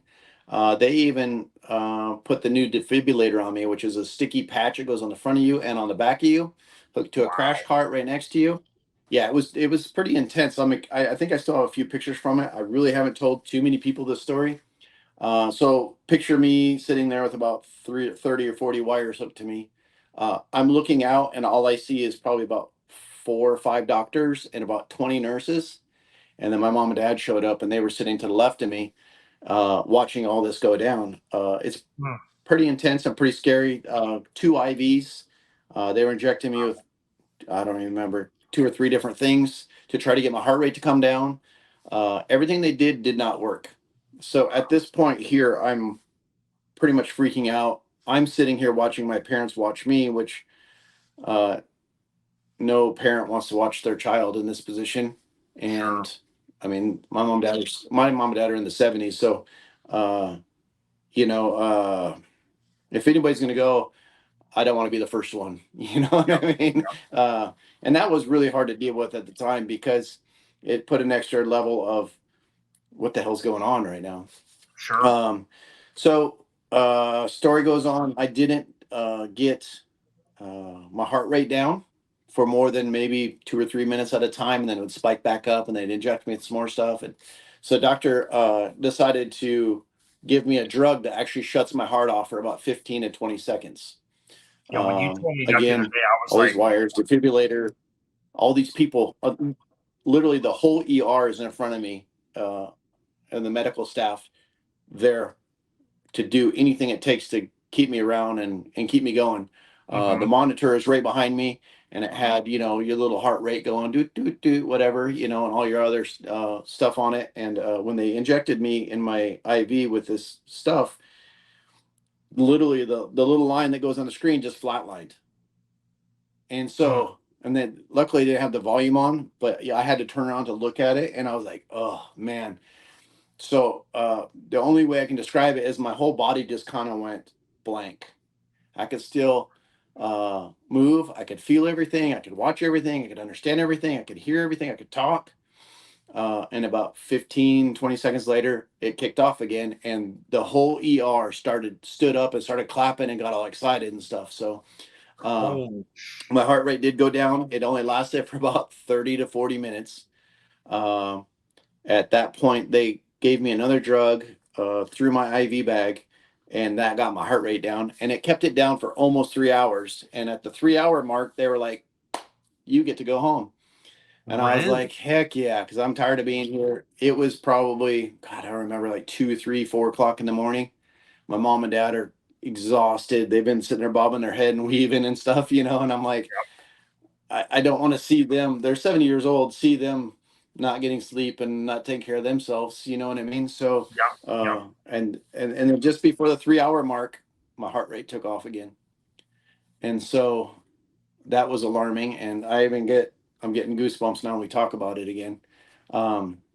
We then got admitted to the hospital, where they kept on pumping me full of this fluid that gets keeping my heart rate down. But I was having spikes in the middle of the night, and I was having spikes during the day where my heart rate would just go crazy and then drop back down. And they couldn't figure out what the problem was. I went through so many tests and so many different things, doctor visits, all for that them stuff. to try to figure it out. Yeah. So when I mean, I haven't even left the hospital at this point. I'm not in the ER anymore, but I'm in the hospital bed. And then they moved me around 2 or 3 times, and that lasted about 3 or 4 days. I finally got my heart rate down under control, and then they sent me home. So that little short experience of 4 days changed my life. When my heart rate stopped, I didn't see a black screen or a light at the end of the tunnel or anything, but it definitely did stuff to my mind where I really questioned everything I was doing. I really questioned my relationship with a lot of people and kids and mom and dad and family and friends. And as you know, my best friend Courtney passed away, and I spent quite a bit of time with him in the hospital, and it made me really think about that. Um, and we've lost several friends since then. Uh, Tom McWeeny just passed, and he had a heart attack. And I wish that's what kind of made me do this video, because I really want to speak out on it. Because I have a lot of friends that are my age or even younger or older that are in the same lifestyle as what I've done, what you've done. You know what I mean? we we we for fun we go to shows, we sit in parking lots or a show, and we drink all day or all night or weekend or whatever. I mean, we get crazy, right? So Yeah. that's what we did for fun, you know. And I just want to come on here and tell people that are doing that every day, and people that might think, hey man, I'm kind of tired of drinking, or maybe I'm tired of hangovers, or I've gained a shit ton of weight, or I'm feeling like crap. There's options for you, and again, when I was younger drinking and somebody quit drinking a little while ago, we talked about some of our friends. um, I always thought to myself, well, good for you, that means there's more for me to drink, you know. Right. and and now I totally look at that perspective on the opposite way, like, God, why didn't I listen to them, you know what I mean, or at least slow down, you know. uh, I was getting to the point where we were drinking a handle of Jameson or a handle of Tito's a day, splitting it Yeah. with my partner Ashley, and we would just party, man. We'd go all day, all night, you know. So since then, obviously, I quit drinking, um, obviously for health reasons, but it has completely 100% changed my life. My relationship with my kids is 10 times better. My relationship with my mom and dad is 10 times better. With Ashley is 10 times better. With all my friends is 10 times better. My business alone is better. You know, when you deal with so many customers a day, there are days where it gets to you and it's tiring and what have you. When you don't drink, it's not that bad. You know what I mean? Because you Got drink, it. you have this high spikes, highs and lows, highs and lows, highs and lows. When you stop drinking, you have more of a mediocre. And where it took a little while to get used to it, and it took a little while and I worried about not being the life of the party, or um not outdoing everybody else, you know what I mean. Yeah. I guess that's the way I am, like I always want to be the funniest and the loudest and the stupidest and jokester, You still got the so best laugh, Jeff. You still got the best laugh. that won't change. That won't Right. change, that's for sure. But that's kind of my story and why I stopped drinking, and I guess what I wanted to do with you is just tell my story, and hopefully uh, my buddy John, or my friend Frank, or maybe even somebody I don't know, Emily or whatever, sees this and goes, yeah, okay, I'm tired of this same routine that we do every weekend, I mean, we got down to Taco Tuesday, Wing Wednesday, Thirsty Thursday, Fuck It Friday, and oh shit, it's Saturday, might as well party Saturday, we can't go out without doing Opportunity. Sunday as well. So we would do that. I live in a Yeah. small town with well, not I live in a small community in a big town called Kenyon Lake, and all we do here is party. We drive around our golf carts and drink. We drive on boats and drink. And it Boats. not that I condone any of that stuff, but I was very lucky that I'm sitting here right today because I wasn't taking care of myself. So I kind of wanted to come on here and just tell everybody, like, go see the doctor, you know, go get a checkup, go do whatever you have to do to make yourself better. Oh Uh, yeah. this is And no joke. yeah, and I wanted to share now. This was just a quick list. This is not all encompassing, but I'll share this. A few names came to mind before Jeff and I started, before we started chatting, Jeff. And there's a couple names on here that some of you may know. Obviously, there's other names on here that are legendary guys. Tom McQueenie was someone that recently passed, but not all. Everybody. Some of these folks, we don't know exactly maybe why they passed and things like that. But I think something that would resonate with what Jeff's saying, and what I wanted to mention is, we may not be medical experts and we're providing our views and opinions, but I can tell you this: if you look at things like assessing your diet or your drinking habits, like Jeff just shared that story with you, but nobody's going to argue with this. When you think of Jeff as a car or a truck guy, we think of you think of preventive maintenance on a car or a truck. You're going to go cross country. Some of us truck guys, mini truckers, whatever you want to call us, we do more preventive maintenance maybe on waxing and washing our vehicle and the mechanical preventive maintenance and all of that stuff than we do on our own selves. And Mm. that's something that over the past few years, as I turned 45 this month, November's kind of near and dear to my heart. I start to think like, wow, like I'm doing all this preventive maintenance because I want to drive 10 states over and I don't want to break down mechanically. But it's like, am I doing any assessment of myself to go, you know what, going hard in the paint, drinking every weekend, drinking, the weekends turned into the nights for me, 24 pack of Coors. Those are like waters to me. I could drink 8 or 10 of those, no big deal. But, you mentioned, Jeff, the golf cart things and situations like that. I look back, I think a lot of us do, a lot of adults look back and say, they can easily say, hey, I did some dumb shit in my time. But I look at stuff and go, yeah, how do I, I never wanted to get a DUI, and I haven't, knock on wood, I never wanted to get in a crash. And you hear right. these people that like, wreck into a family and they kill a family, but the drunk guy, just Yeah. walked away with no harm, I didn't want to be that Absolutely. guy,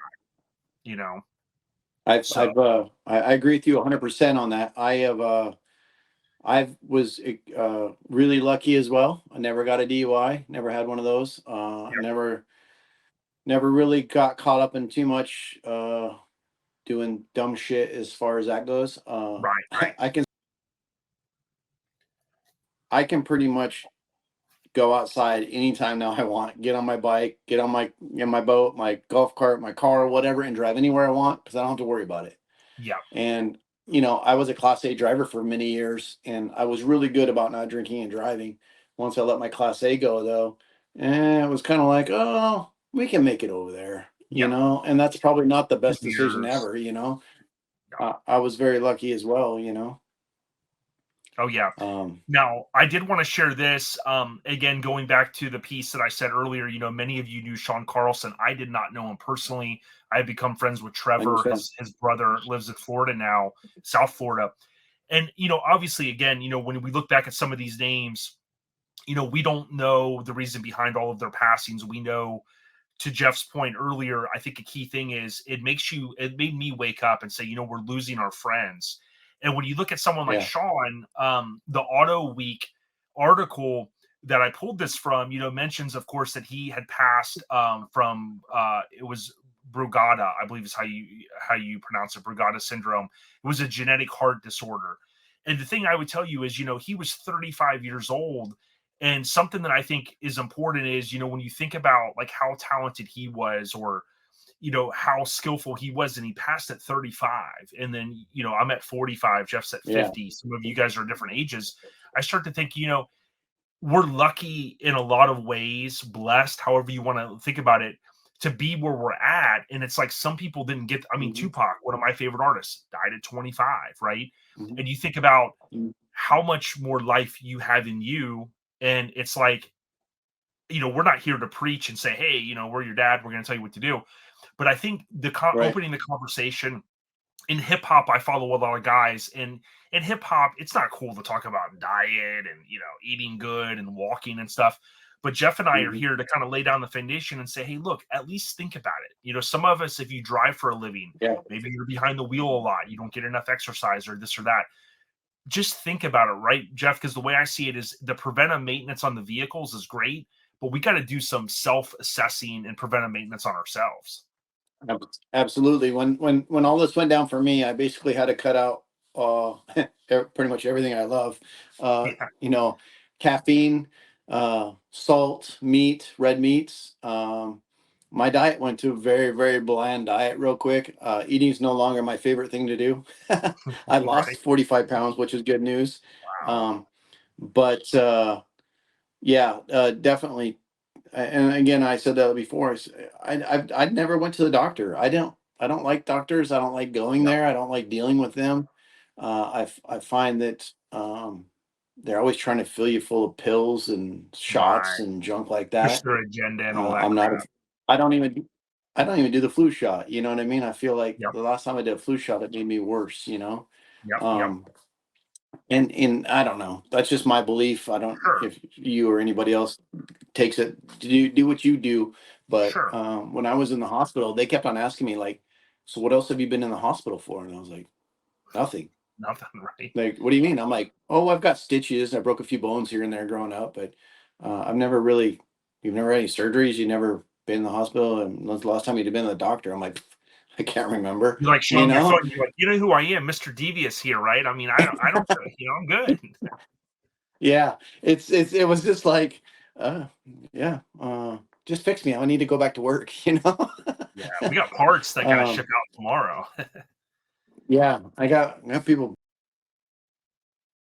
What's going on? But yeah, I definitely recommend just go get a physical or a checkup. Yep. If you have something that you feel is not right with you, go get it checked out. Don't wait till the last minute like I did and possibly not make it. Yep. And something that I think should be said in the past few years, on the West Coast, Bob Grant, kind of this sheet metal legend, Northern Cal guy, severed ties a long time. When I would see stories of like Bob Grant saying, "Hey, I quit drinking," or Dave Schulman here on the East Coast, Richard Yeah. Rachi from Arizona, there's a lot of different folks, and I can't name them all, but a lot of times I would think to myself, Yeah. like, man, like, wow, how could you do that? But something that I learned is last December, I had dropped my car off at my buddy's, and I was, ironically enough, this could be a promo, but I was dropping my car off to get it bagged with the Devious kit on my Lincoln, and I had been waiting for some time, and I was excited about it. And when we were coming back, we stopped at Ford's Garage, and I had a beer. I think that was on December 10th. And the next morning, I woke up, and it was just one beer, and I just said, I'm going to try before Christmas. I'm not going to drink for a week. And then a week came, and I was like, you know what? I'm going to make it 2 weeks. And before I knew it, by the time this airs, 11/11 will be, ironically enough, 11 months. And I'm not here, and Jeff's not here, I'm sure, to tell you, exactly what to do. But here's something to think about. Even if you're going hard in the paint, think about dialing things back. I heard a story from Michael Phelps, the Olympian, I think one of the most decorated Olympians ever. He was talking about how he had a drinking problem. And I was like, man, Michael Phelps, that dude's like this, right? And what he ended up going on to say is that when he would get to the party, Jeff, he's like, dude, I would go hard because he wants to get to the buzz level so that he can get the party, or whatever, just start having fun. And that's what a lot of us do. So I look at things and go, hey, if you're drinking 7 days a week, try to dial it back, right?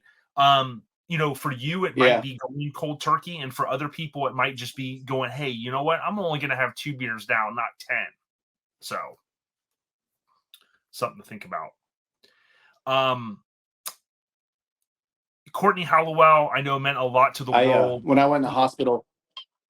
Yep. Sorry. Oh, so when I was in the hospital, one of my other buddies here that was helping me out and kind of checking on me, make sure I got to the hospital, and and concerned about my health. He told me to tell the doctor, make sure you tell him you're an alcoholic.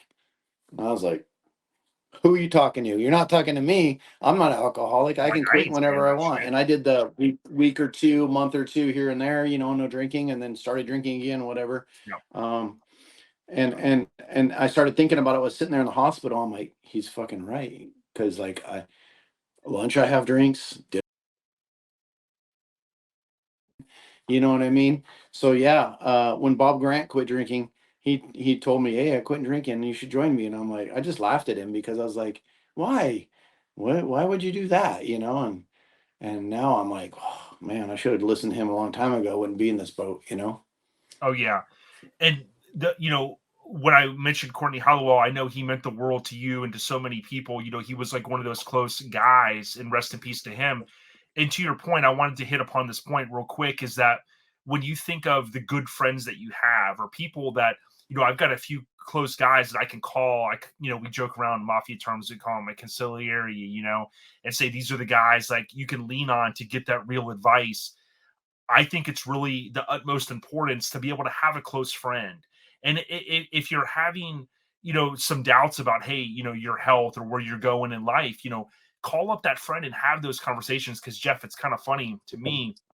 If you think about 15, 20 years ago, the conversations we had, and now we get to our 45s and 50s, we start having conversations about, man, did you get your prostate checked? Man, how's your urine stream and all this stuff? And I'm like, wait a minute, are we like AARP card holders, right?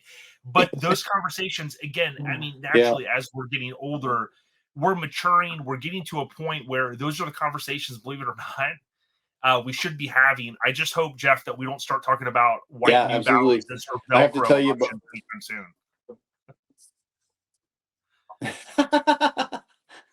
Yeah, I have to tell you about probably not even a month ago. Me and 3 or 4 friends were out in the back deck of my house, and you've been here, so Yeah. my back deck overlooks the lake, and we were literally sitting out there drinking liquid death, and we had a blood pressure machine, and we were all doing the blood pressure machine to see who's the lowest blood pressure in the whole group. That Yeah. was like a Friday or Saturday night, I think. We were just hanging out, enjoying the view. It was beautiful weather, and we're checking blood pressure. Yeah, it's checking the Velcro straps on the New Balance. Yeah, I can still reach them. Just kidding. Yeah. But no, Funny I how know. life changes. And if anybody knows anybody at Liquid Death, please get. I know Jeff doesn't want me to even say this, but Jeff, with I love Devious Customs. I always have been around a little over 20 years. I think it was April 1st of 2020, 2021. It started somewhere Yes, around yeah, there. you're right. You're good with And dates, man. yeah, I know, right? And the cool thing is like with Liquid Death, something that we found, and Nerdy Girl, she would chime in, and I was like, what does she mean? I was like, man, I said, I ain't trying to steal my buddy's thunder, my homie, and, as far as like posting stuff. And she's like, no, Jeff's been posting about the Liquid Death. And I said, yeah, I've seen that. And it finally kind of clicked when we had our conversation about a week ago. And the cool thing about the Liquid Death is, although it's water, I can hang out at mini nats, and with the NC guys, they invited me up. I hung out with them one night in the cabin, and everybody's doing their own thing, but it's like I got, whether I want to put it in a bag, like pour out some for the homie, or I'm just walking around with the can. Dude, it gives me the feeling of I'm still there, I'm still hanging out, but I've learned I don't have to be freaking swallowing alcohol. Yeah, when we go out now, we still pack a cooler. We just pack a cooler full of water rather than beer or Yeah. liquor. You know what I mean? Yeah. I agree with that 1,000%. I guess my guys at work always like, man, when I first started drinking this, they're like, I thought you were walking around with the fucking tall can, Or Loco. partying it up during work at 8 o'clock in the morning or whatever. I was like, nah, Yeah, this that's so water, hard. dog. So it's very expensive water. Yeah. Yeah, my friends give me a hard time about it. They call me a water snob or bougie, which is fine. I don't care because it tastes good. But to be honest with you, the lime flavor tastes like Tito's lime and water. I'm So gonna go when get I one of those. quit, it wasn't like I didn't change my taste to drink something else. It already had it in the can. So I kind of felt like, not that I was drinking, but I felt like I still had something that tasted similar. So it wasn't like, stop. Yep. Exactly. And something I would point out, as we kind of wind down the conversation somewhat, is I remember when I first got in the mini truck scene, I was younger, and I wasn't a kid that, like, a lot of my friends partied, in high school. We went out to fields, and we had the jacked up trucks here in Land O'Lakes, and we all hung out and stuff. But I was never an early drinker. And as I got into the mini truck scene, believe it or not, that's when I started drinking. I had a friend that, unfortunately, his name was on that list. He has since passed away. He was a part of Severed Florida. And, he was like, oh man, try this, and I was like, oh, cool. Yeah, these taste good, and I started drinking because of the mini truck scene. And to your point, we go to these shows, you drive 15 hours, you hang out till 3, 4 in the morning. And I always kind of felt like what you said earlier, being the life of the party, man. I'm going to go out here until 3 a.m. We're going to go crazy. We're going to mess with the petitioners, and we're going to do all that.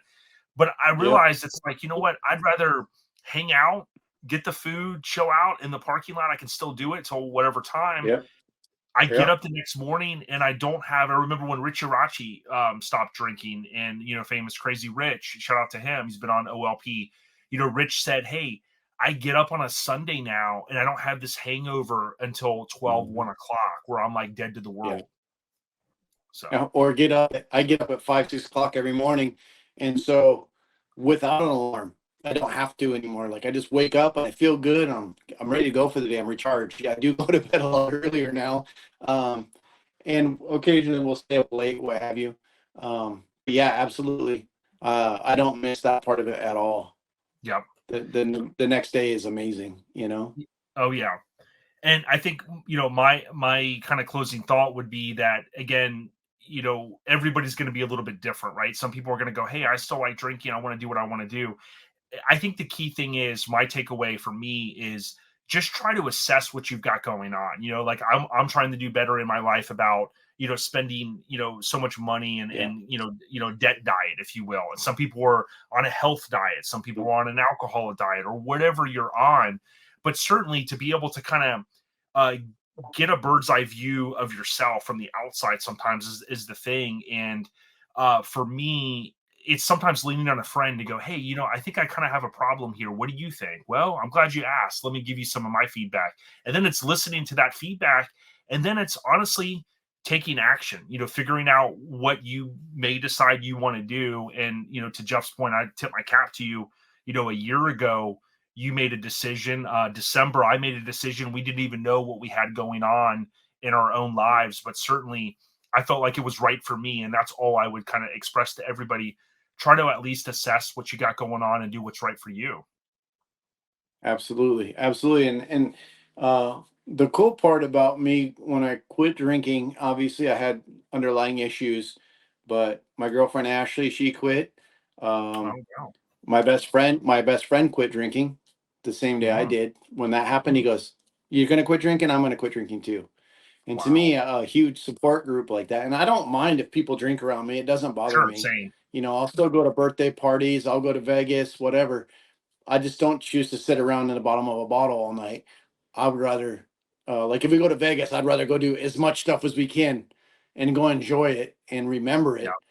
it, versus just sitting in a bar all night or sitting in front of a slot machine just pounding drinks. Uh, it just times have changed. I guess I'm getting older, but for people out there that are listening or watching this, and you want to give it a try, I'm always there for a support group. If you ever want to reach out, or if you just want to talk about the differences and changes, or anything that I've gone through, if you've got SVT or somebody has it, it's a pretty common out there. I guess it's about 50% of the population. So, and they do have a simple surgery to fix it. I'm going through the hoops to get that done, and it's a very outpatient laser. I'm sure it's something major still. It's still heart surgery, but Sure. they go in there and laser a couple spots out, and it makes electricity flow through your heart correctly. So Wow. mine basically doesn't, and we just want to get it right. I'm on medication right now, so I've been fine, and it's kind of tried and true because I've been on it for almost a year now. Um, but I do want to get off medication and be able to live without it, because I'm not a big pill popper kind of person, or Oh, yeah. shots, or I just don't. I think the doctors nowadays almost don't want to cure you. Overprescribed stuff, Yeah, seems they like. want to Yeah. prescribe stuff. So I just don't like that. But I really want to give a shout out to everybody out there that has quit drinking, and that support me. And I definitely support them back, as well as you. As when you said you quit drinking, I was pretty proud of you as well. Appreciate that. It's kind of different when you start seeing your friends fall. You start losing friends, here or there, start going away, and it's like, if I would have spoke up about this, because I really didn't want to say anything about it. I didn't want anybody to know Sure. that I had heart trouble. I didn't want anybody to know why I quit drinking. Like, I just told them I quit drinking. But now the cat's out of the bag, and I'm being upfront and real because I feel like more people need to hear it. Yeah, and when we embrace it, I'm sure you've seen this with yourself with posting some different things. I got a buddy Sean from he's got a page all about Los Angeles, and he does a lot of pop culture stuff. And he's younger than I am. He's going to be out here next month in Florida. And when I would post things on my story, Jeff, he would respond and say, "Man, I really appreciate you posting that because I've recently stopped drinking and like I've been a little timid to say anything, or I was wondering if I was just Mhm. being lame or whatever he said.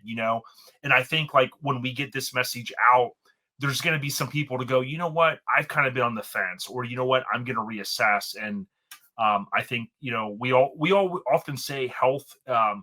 People say health is wealth, um, but I've also said family first.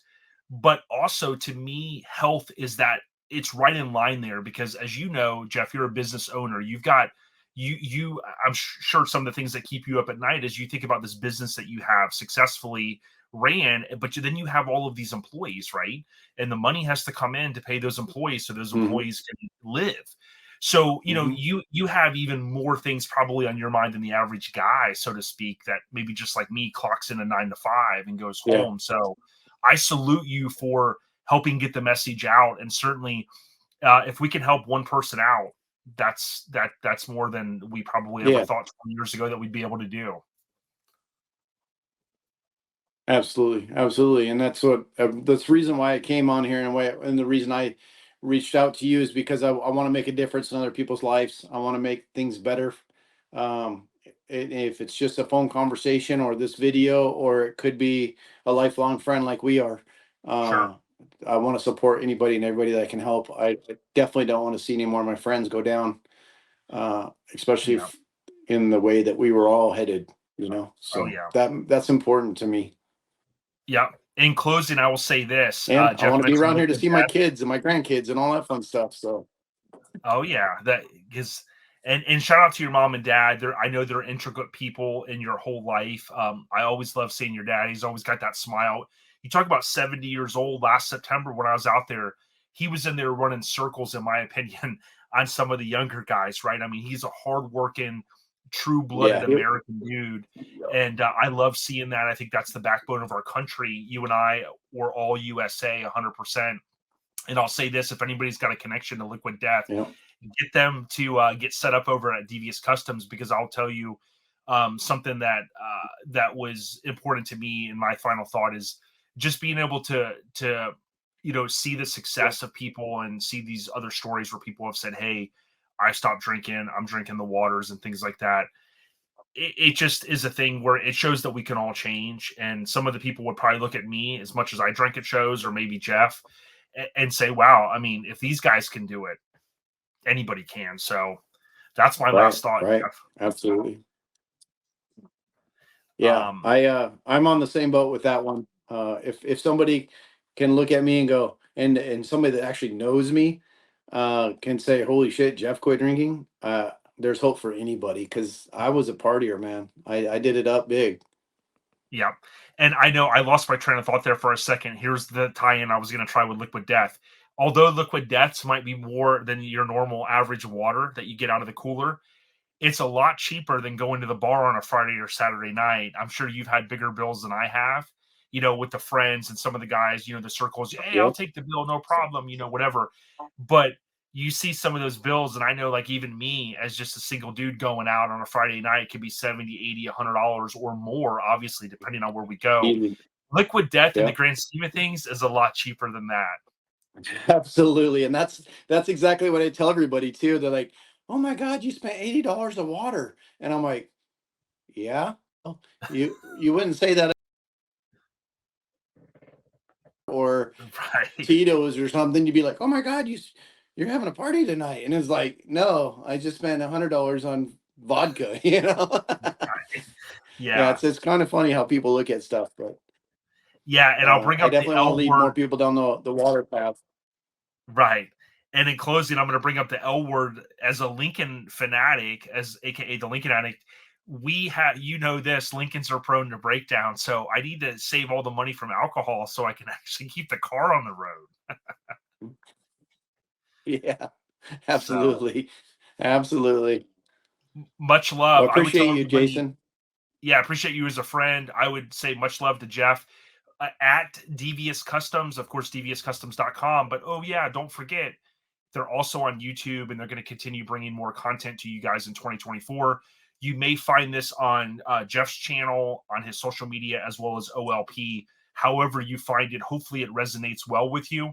If you think that it could help one friend or family member or anyone, just share it. It's free, right, Jeff? Absolutely. And doesn't hurt you. And remember, we are not lawyers, okay? Take our feedback today with a grain of salt, but nobody's going to argue with being preventive on yourself. It's ODB and Mr. Devious, right? What do you got to say, Jeff? Yes, sir. I love it. Appreciate you, brother. Thanks, brother. Yep. Hey, always on the rise, my friend. We'll see you soon. And if you like this message, absolutely, please leave a comment, or if you have a successful message to share with us, comment it below wherever you're finding this content. We appreciate you guys. Absolutely. Stay on the rise. Absolutely. Thank you.